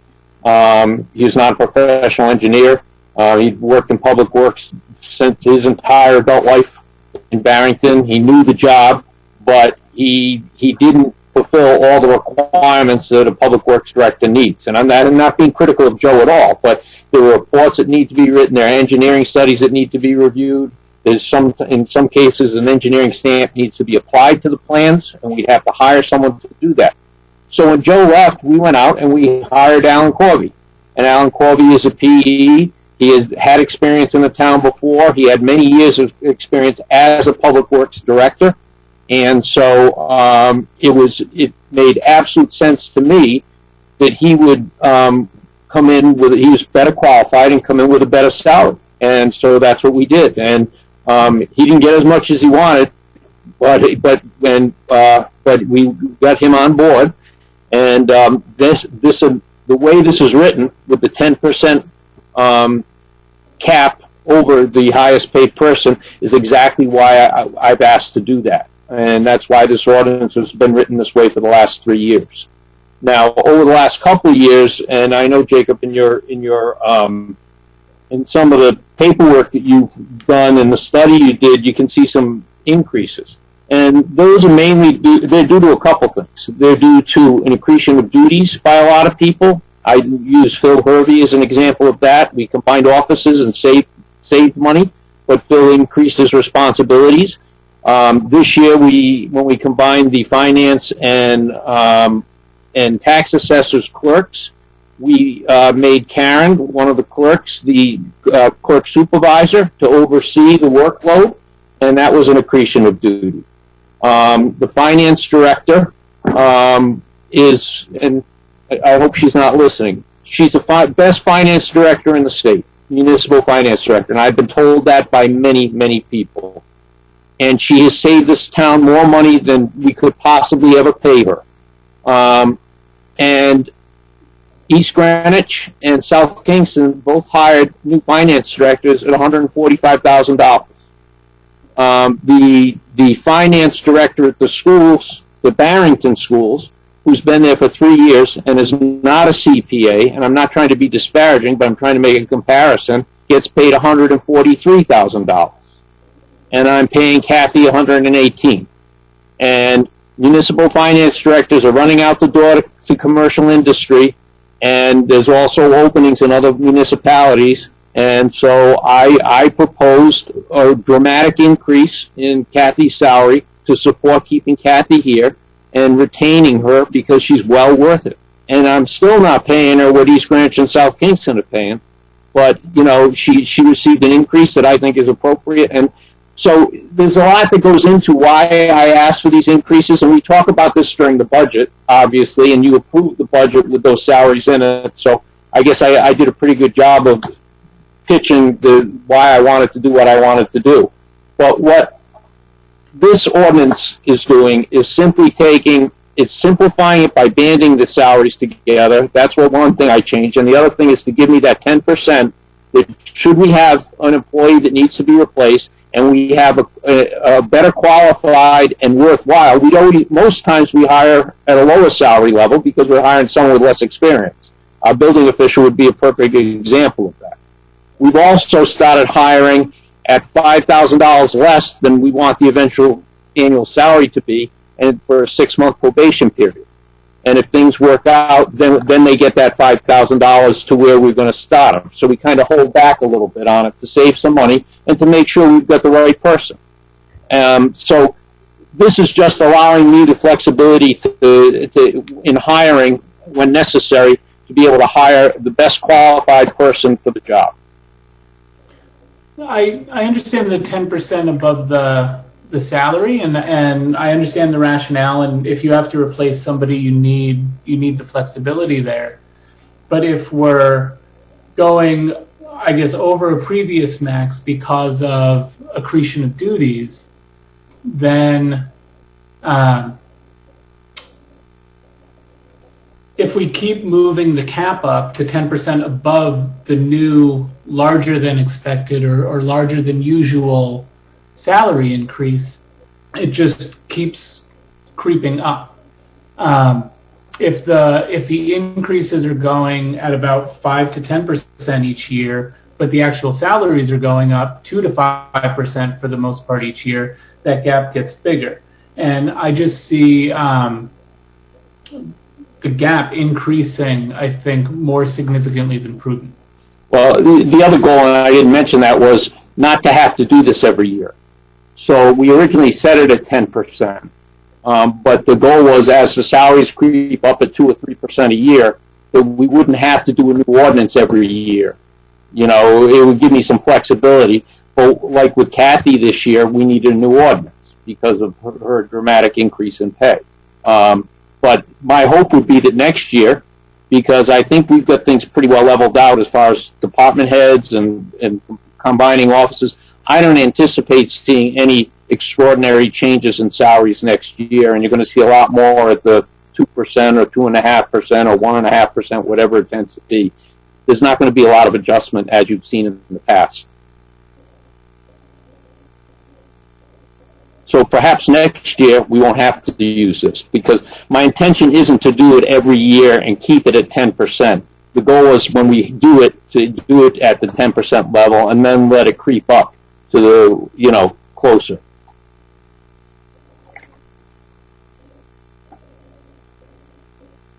Anything else, Councilor Breyer?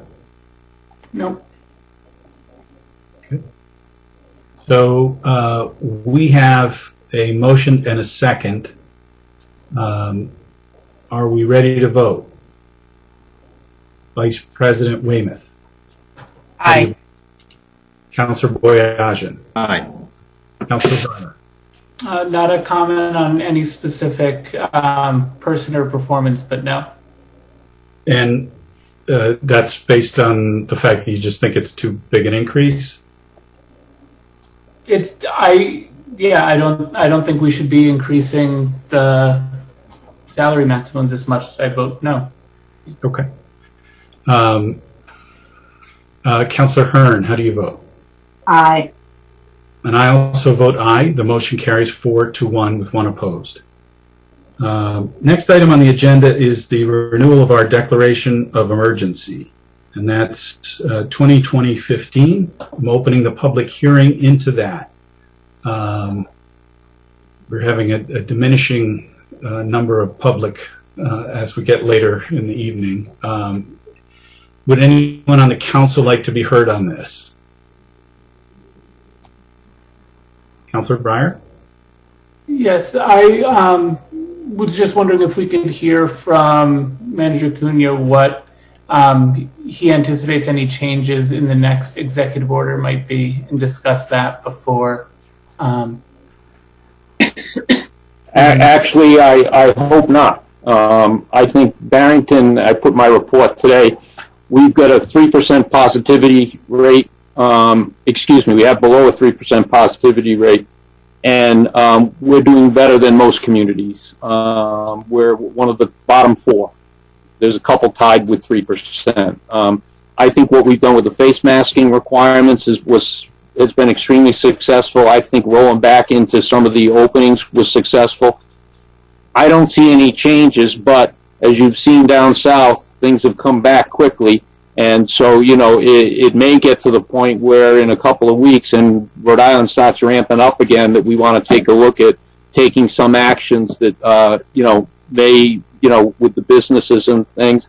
The governor's pretty aggressive about it. Usually we can follow her lead. But as we found out with the face mask, she wasn't ready to do it when we did it. And I think we made the right move at the right time. So the hope is no more executive orders is the goal. Oh, so the one that currently exists would just expire and not be renewed? Correct. Trying to find it. It would be renewed, though, in terms of the face masks and so yes, on. absolutely. Oh, absolutely. Right, okay. So new executive order, no changes. Correct. Okay.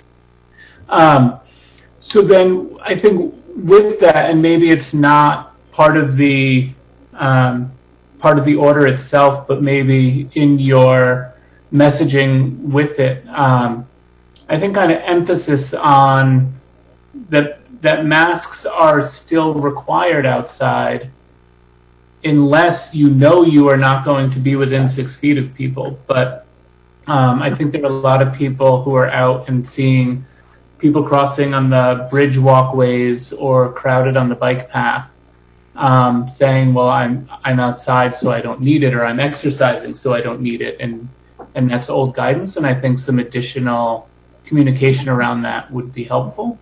Absolutely. And then with regard to playgrounds, which I just asked about the other day, because folks were asking whether they're open or closed. And I wonder if some signage could be changed so that it's clear. I think we either need to close them and enforce it or have them open. But I understand if we can't keep them clean, it's just not feasible. But maybe use at your own risk. So some messaging like that is possible where, so that way, people aren't saying, well, I thought that's closed. Why are they using it? Why can't we use it? I don't know. I'm just curious your thoughts. Yeah, I mean, we lost a lot of playground closed signs as they were destroyed or thrown out, and it's impossible unless we build a cage around them to keep them closed. And as you said, and as I told DOH, they're not very helpful with their regulations that you need to clean them every 2 hours. Go out there with a spray bottle and a roll of paper towel and wipe down all the playground equipment doesn't make any sense. So I suppose we could put some out, and I might fall back on Mike Ursillo to ask, is there value in saying use at your own risk? Does that impact our liability, or is it just kind of a warning to people that I'm wondering if we walk in the middle line might not be to our benefit. So, I've been to several playgrounds in communities, including my own, with my grandson. So I actually have personal experience with this. At least in Narragansett and South Kingstown, the playgrounds do have a sign that say use at your own risk. They do have that. They're open for people. Believe it or not, when we go, my wife and I take a mixture of water and ammonia or water and bleach, and we try to spray things before our little 2-year-old goes running up to them. Sometimes successfully, sometimes not. Interesting world we're living in. But yes, those signs probably are helpful if in fact the playground is open. Okay. Then, Councilor Breyer, I will take up your recommendation, and we'll get some out there, and you know, people can make their own choices. Thanks. Anything else? Anyone from the public want to be heard? Okay, anyone else on the council want to be heard? All right, seeing none, I'm closing the public hearing. Does anyone want to make that motion? Sure.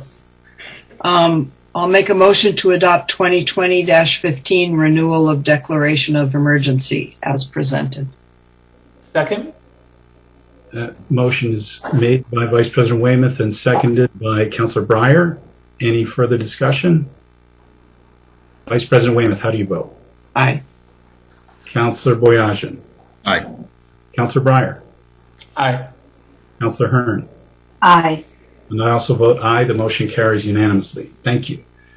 So the next item is discuss and act on items relative to affordable housing and appliances that are required. This is Councilor Breyer's agenda item. Yes, so I discussed it quite a bit already, and then Councilor Boyajian also shared obstacles he had encountered with something similar.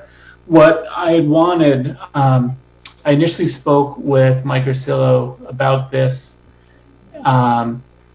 The idea was presented to me by a constituent for the reasons I shared earlier, and I asked the solicitor if he knew of other cities or towns doing this and kind of what the legal parameters would be around requiring any affordable units, whether they be new construction to be sold or rental units, requiring them to have a washer dryer and a dishwasher. And he said it would take some added research kind of beyond the answers that they have readily available in their office. And so before going down that path, he just wanted us to discuss it as a council and make sure that it's something that there might be interest in and that we want the solicitor's office to use their time looking into. Anyone, Vice President Weymouth? I was going to add to one of the previous discussions when somebody brought up about the second bathroom or whatever. It's dishwashers also were the money could not be spent. There wasn't enough money from the funding sources to have dishwashers, but we at least got them. I thought that was a Walker Farm. I could be wrong. But the space was made to allow for it. I can't say this authoritatively, but my very vague memory was that you couldn't get certain monies if you had those in there. Right. The idea being that this is meant for, I guess, low, moderate income housing, this particular grant for this program. And if you had a washer dryer in there, it was somehow to this grant program not sufficiently low, moderate income, so you couldn't get that money. So the idea was to try and make everything ready for it, for those things, while still being able to take advantage of those grant funds. That's my memory of it. And if we had the housing trust funded, we might be able to use some of that funding to be able to augment afterwards once the houses were built. I don't know if that's a possibility, but we were never able to get the funding, so. So maybe if it's a little bit broader of a request, but to receive a report or summary on what regulations we could do to either promote or incentivize affordable units and or to improve the quality of life for people who rent or buy affordable units. I should add that it seems like the rules change all the time, and that certainly the qualifying income amount changes all the time. And sometimes it has dipped. We weren't able to get rid of or to sell affordable homes because people could buy affordable homes in town without the restriction. So it's a very complicated problem. Right. And it's dictated by the powers that be that are not us. Federal rules, state rules, and then whatever other funding sources. President Carroll, you mentioned earlier that, Carla DeStefano knows this inside and out. She's still a member of the Housing Board of Trustees. Is this something we want to throw on them to ask them to try and come up with a recommendation that fits within the legal requirements? I think Carla could certainly inform it because she knows the restrictions on every dollar that you can use. I would only say, back to Kate's point, Walker Farm, when we brought that online, I think the selling period turned out to be about 18 months, and we were in competition with market rate units.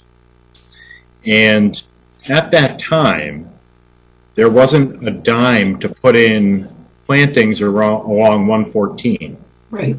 And you couldn't sell the units because with no plantings, it was traffic in your backyard and your window. And that's all to, that's backstory, but all to say that essentially deed restricted affordable housing is sold and rented in the free market. Well, there are all kinds of strings attached to the funding sources, and people need to income qualify. Once they've done that, they can buy a deed restricted house, a non-deed restricted house. A deed restricted house that doesn't have XYZ in it is going to sell cheaper. So what we're really doing is we're tinkering with minimum housing standards, but only for one subset of houses. So I could buy a rundown, tear-down ranch that doesn't have a deed restriction, and I could buy that cheaper because they didn't put in a washer, dryer, or a dishwasher. Then I could an affordable unit because we've imposed restrictions on what they need to do in order to sell it. Now, in either event, the person who buys it is a homeowner, just like any other homeowner. And actually buying a fixer-upper can actually make them quite a bit of money because they ultimately have to sell a deed-restricted house too, so they don't benefit for the same kind of market appreciation that another house would, unless their incomes have gone up. But what they can do is they can put money into the house, build their equity up to the cap. So if they bought it, say, at 100% AMI, they could now fix it up, sell it at 120% AMI. As long as the deed restriction allows it, they've made money. But ultimately, a owner or a renter of an affordable house is just like the owner of a renter of any house, and we're setting sort of a separate building code for them if we were to do that. It gives me a lot of pause. I guess I'd wonder, are we receiving in the building department, I've never heard of one, any minimum housing standard complaints from renters? And that would change my view on it if we're finding out that, hey, so-and-so deed restricted an affordable rental for us as part of an approval, and it's really a slum. That I think we need to know about. But dictating whether it has a washer or dryer, I'd say you don't like it, there's another rental down the street, and the market will dictate whether people want to pay the rent that they pay here or there. I just, I rent a house. I have a washer and dryer in the house. It's not a deed restricted affordable unit. The rent's not affordable. But if someone said, well, you must put a washer and dryer in your house, I'd say, why? They'll just, if they don't like it, they won't rent it, or they'll pay me less in rent. I don't understand why we can mandate it.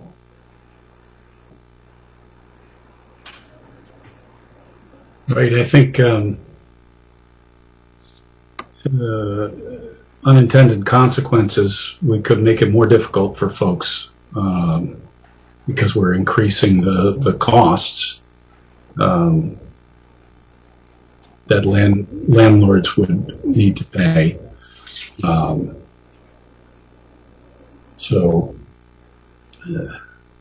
Does anyone else want to be heard on this? I'll say I consider the unintended consequence. That was actually my first reaction when I heard the idea was, well, if we're going to require more of a builder or a landlord, then they're just going to raise the rate. With the case of an affordable rental unit, in most cases, the landlord of a new rented unit or a nice rented unit is already going to be asking the maximum rental price that they can ask. And Barrington is attractive enough and has few enough rentals that they'll get it. And so this is ensuring, since they're going to get the maximum, it's ensuring a higher minimum threshold. That's why I wanted it explored, to find out if it's something we can do or not. Well, it's certainly true that they could rent it for the maximum. You've also made it, if we did that, we would make it harder for builders. It would just be slightly harder. And if there's an easier deal to be had developing property in the next town over that doesn't have this restriction, that might. We haven't seen an amount of affordables, so it's not that it's a very attractive thing for builders right now. I'm not sure I want to make it less attractive.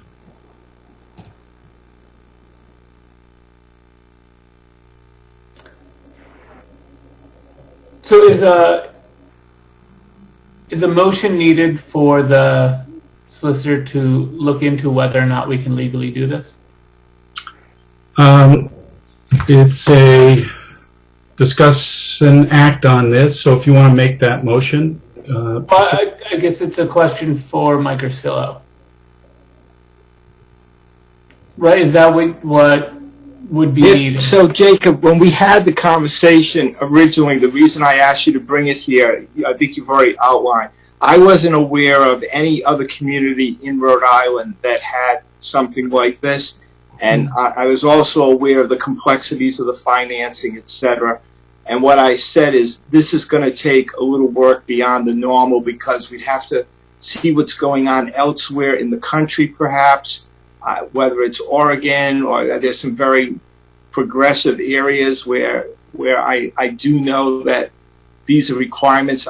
I don't know if they're under the same rules as the affordable housing funds are for Rhode Island. So, long story short, it's going to require effort, and I wasn't able to just give you, hey, I think we can do this, or I think we can't. It's going to require some real research and reaching out and looking, speaking with. I probably stop by speaking with people at SWAP that someone mentioned, Carla De Stefano earlier, etc.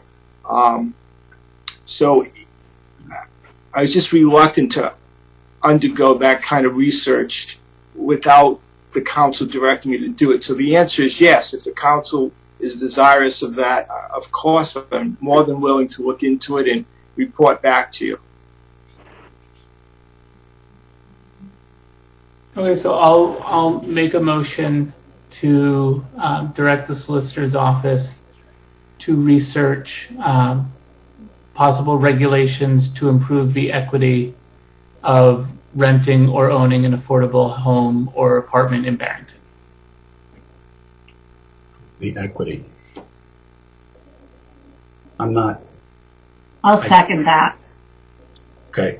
Motion's been made and seconded. When I guess you say improve the equity. You were specifically talking about, I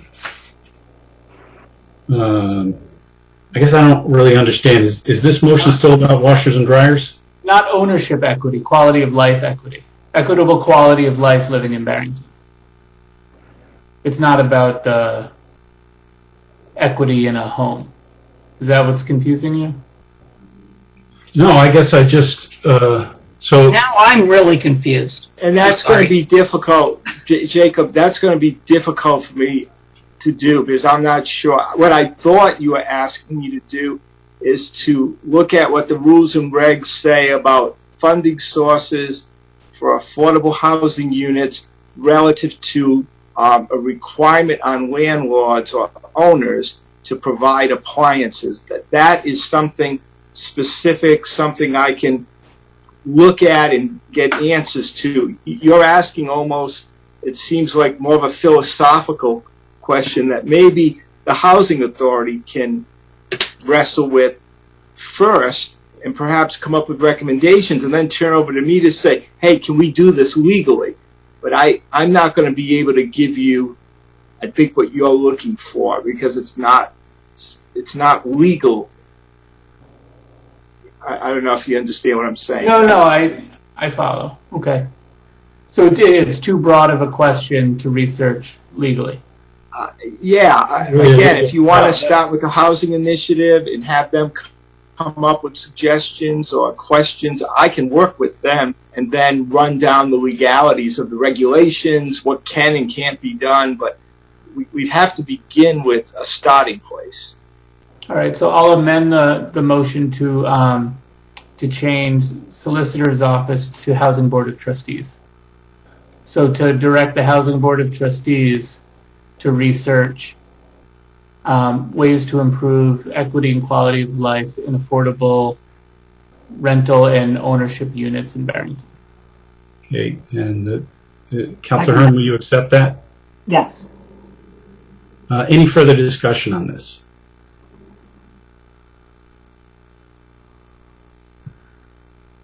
Okay. I would just ask that you amend your motion again to say request rather than direct. These are volunteers, and I just prefer that we request them to do things rather than we direct them to. Yeah. Mary, do you have that motion down?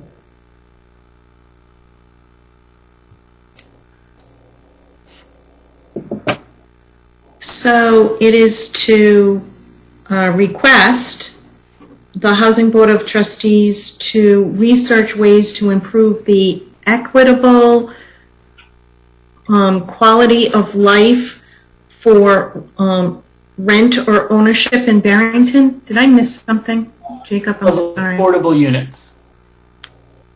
To improve the equitable quality of life for affordable units. Affordable units. Of affordable units? Yeah. Okay. That's the motion. Would you, Councilor Hearn, would you accept that? Yes. Okay. So that's the motion as presented. Any further yes, Can I just go over it one more time? To request the Housing Board of Trustees to research ways to improve the equitable quality of life of affordable units in Barrington?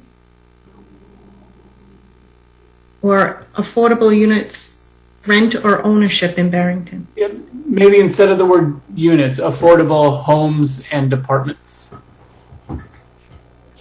Affordable homes and apartments? Or apartments? Apartments. Apartments. Okay.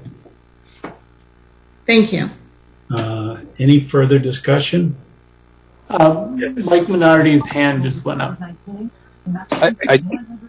I just wanted to say that there are 2 brand new affordable homes on Chatchpacassa for sale right now if you want some data on whether they include any appliances or not. I'm not sure if SWAP built them or not, but I think they did. Great.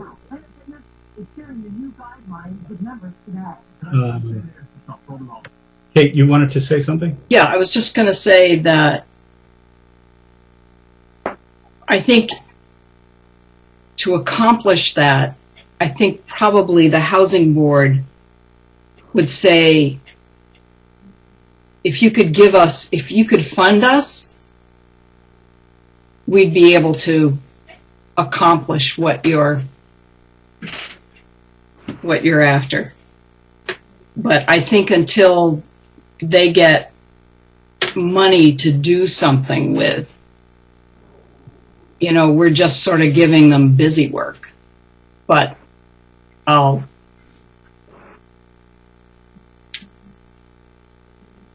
hand them over that task. I'll say aye. Okay. Vice President Weymouth says aye. Councillor Boyajian. Aye. Councillor Breyer. Aye. Councillor Hearn. Aye. And I also say aye. I would ask that when we report this to them, we're not asking that it just be clear, we're not asking them to do this as a priority over getting affordable housing, which I would say is still our priority, rather than, sort of improving the limited amount of affordables we have. But, okay, so we are now on item 25, which is to set agenda for the September 14 Town Council meeting to be held at Barrington Town Council via Zoom conferencing. There were a couple of things that we discussed that I remembered. One is the RFP for outreach, and I'm not sure the exact language of that, but we can work on that. But that's Kate's initiative. There was Jacob wanted to establish a diversity and equity inclusion committee, and to also discuss and act on opening up positions on boards and commissions when terms expire. Was there anything else? The proposal is called Listening for Social Change. Listening for social change.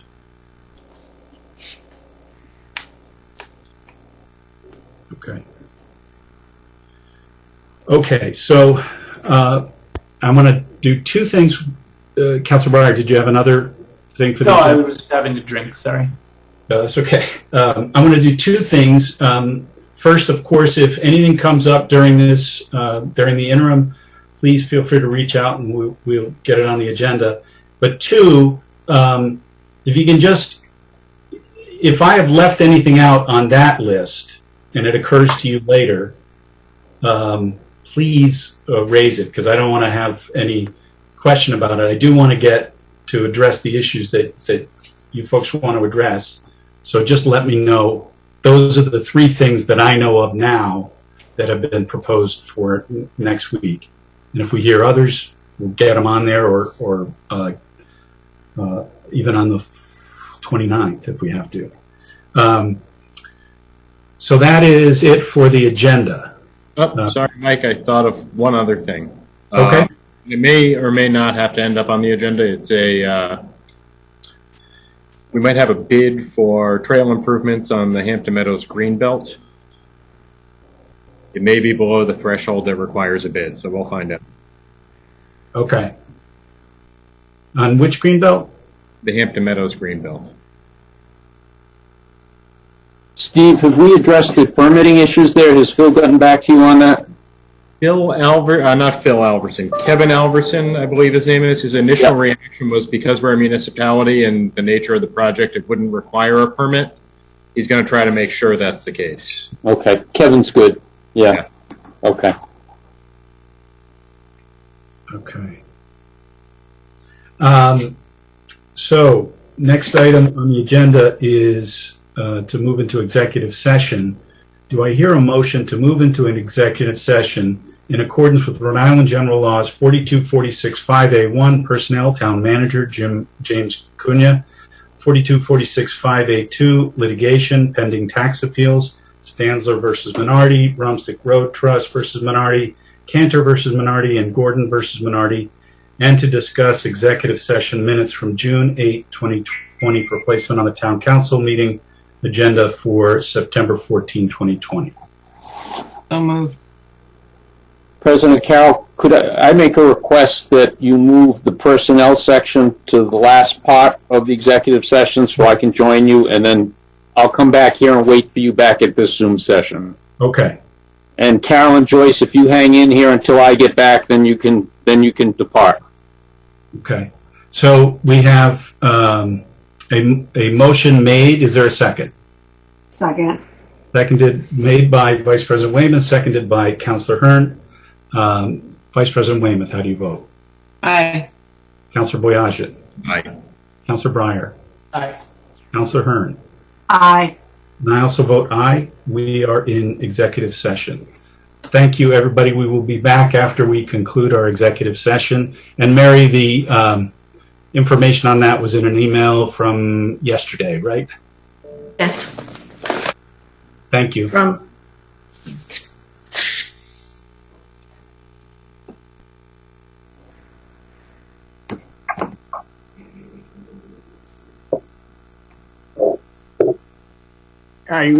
Looks like you've got everyone, Mike. Yeah. Okay, we're back in public session.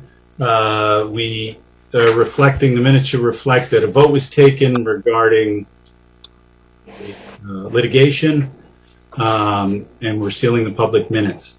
I would like to make a motion, and this will be, try and be as clear as I can, to propose to the town manager that we amend his contract in the following ways. First, for item 7, vacation, to delete the words, the second to last sentence, which is, it is agreed that during the employee's tenure, employee may carry forward vacation leave up to an accumulated total of 10 days beyond the anniversary date each year. So we delete that. And then we would modify the sick leave, which is paragraph 8, by changing 20 days to 120 days. And then we would, in addition to the sick days, reinstate 16.6 accrued sick days to the total. And finally, that we add for the calendar year 2020 an additional 5 days of vacation beyond the 25 days, and direct that the town manager take that vacation upon pain of arrest. Is there a second for that motion? I would only say, I think it was a fiscal year. Okay, fiscal year. Right, so a year from now, right? Yeah. Okay, is there a second for that? Second. Okay, made and seconded. Vice President Weymouth, how do you vote? Aye. Councilor Boyajian? Aye. Councilor Breyer? Aye. Councilor Hearn? Aye. And I also vote aye. We have approved that. It's actually proposed, because I think we need Jim to agree to those modifications, but we can work that out later. I agree, and thank you very much. It's much appreciated. You and your staff, and one of the other things we mentioned is when we can when we can get past social distancing, we got to do something for you and your staff in terms of like a big cookout, something really fun that's first class, because you guys have been doing a great job. Well, thank you. They are. It's a great team. It really is. And thank you for staying late. Thank everybody for staying late. And Mike, this is Mike again. Before you adjourn, we also have to put on the public record that Jim was provided with a letter indicating that he was going to be discussed in executive session. Just want to get that out there before we adjourn. Okay, that is noted, although for some reason the meeting doesn't appear to be recorded anymore. I'm just noticing. Oh, because Mary's not here. no, Carolyn. Okay. Whoever owned the meeting. That's She right. was the host. He owned it. Yeah. Well, but this is all in public, so. Yeah, and if you could just put that in the minutes for her, Mike, that. Yep, I will. I will. Okay, is there a motion to adjourn? So moved. So moved. All in favor? Aye. Aye. Thank you guys very Good much. night. Thank Thank you. Yeah. Thank you.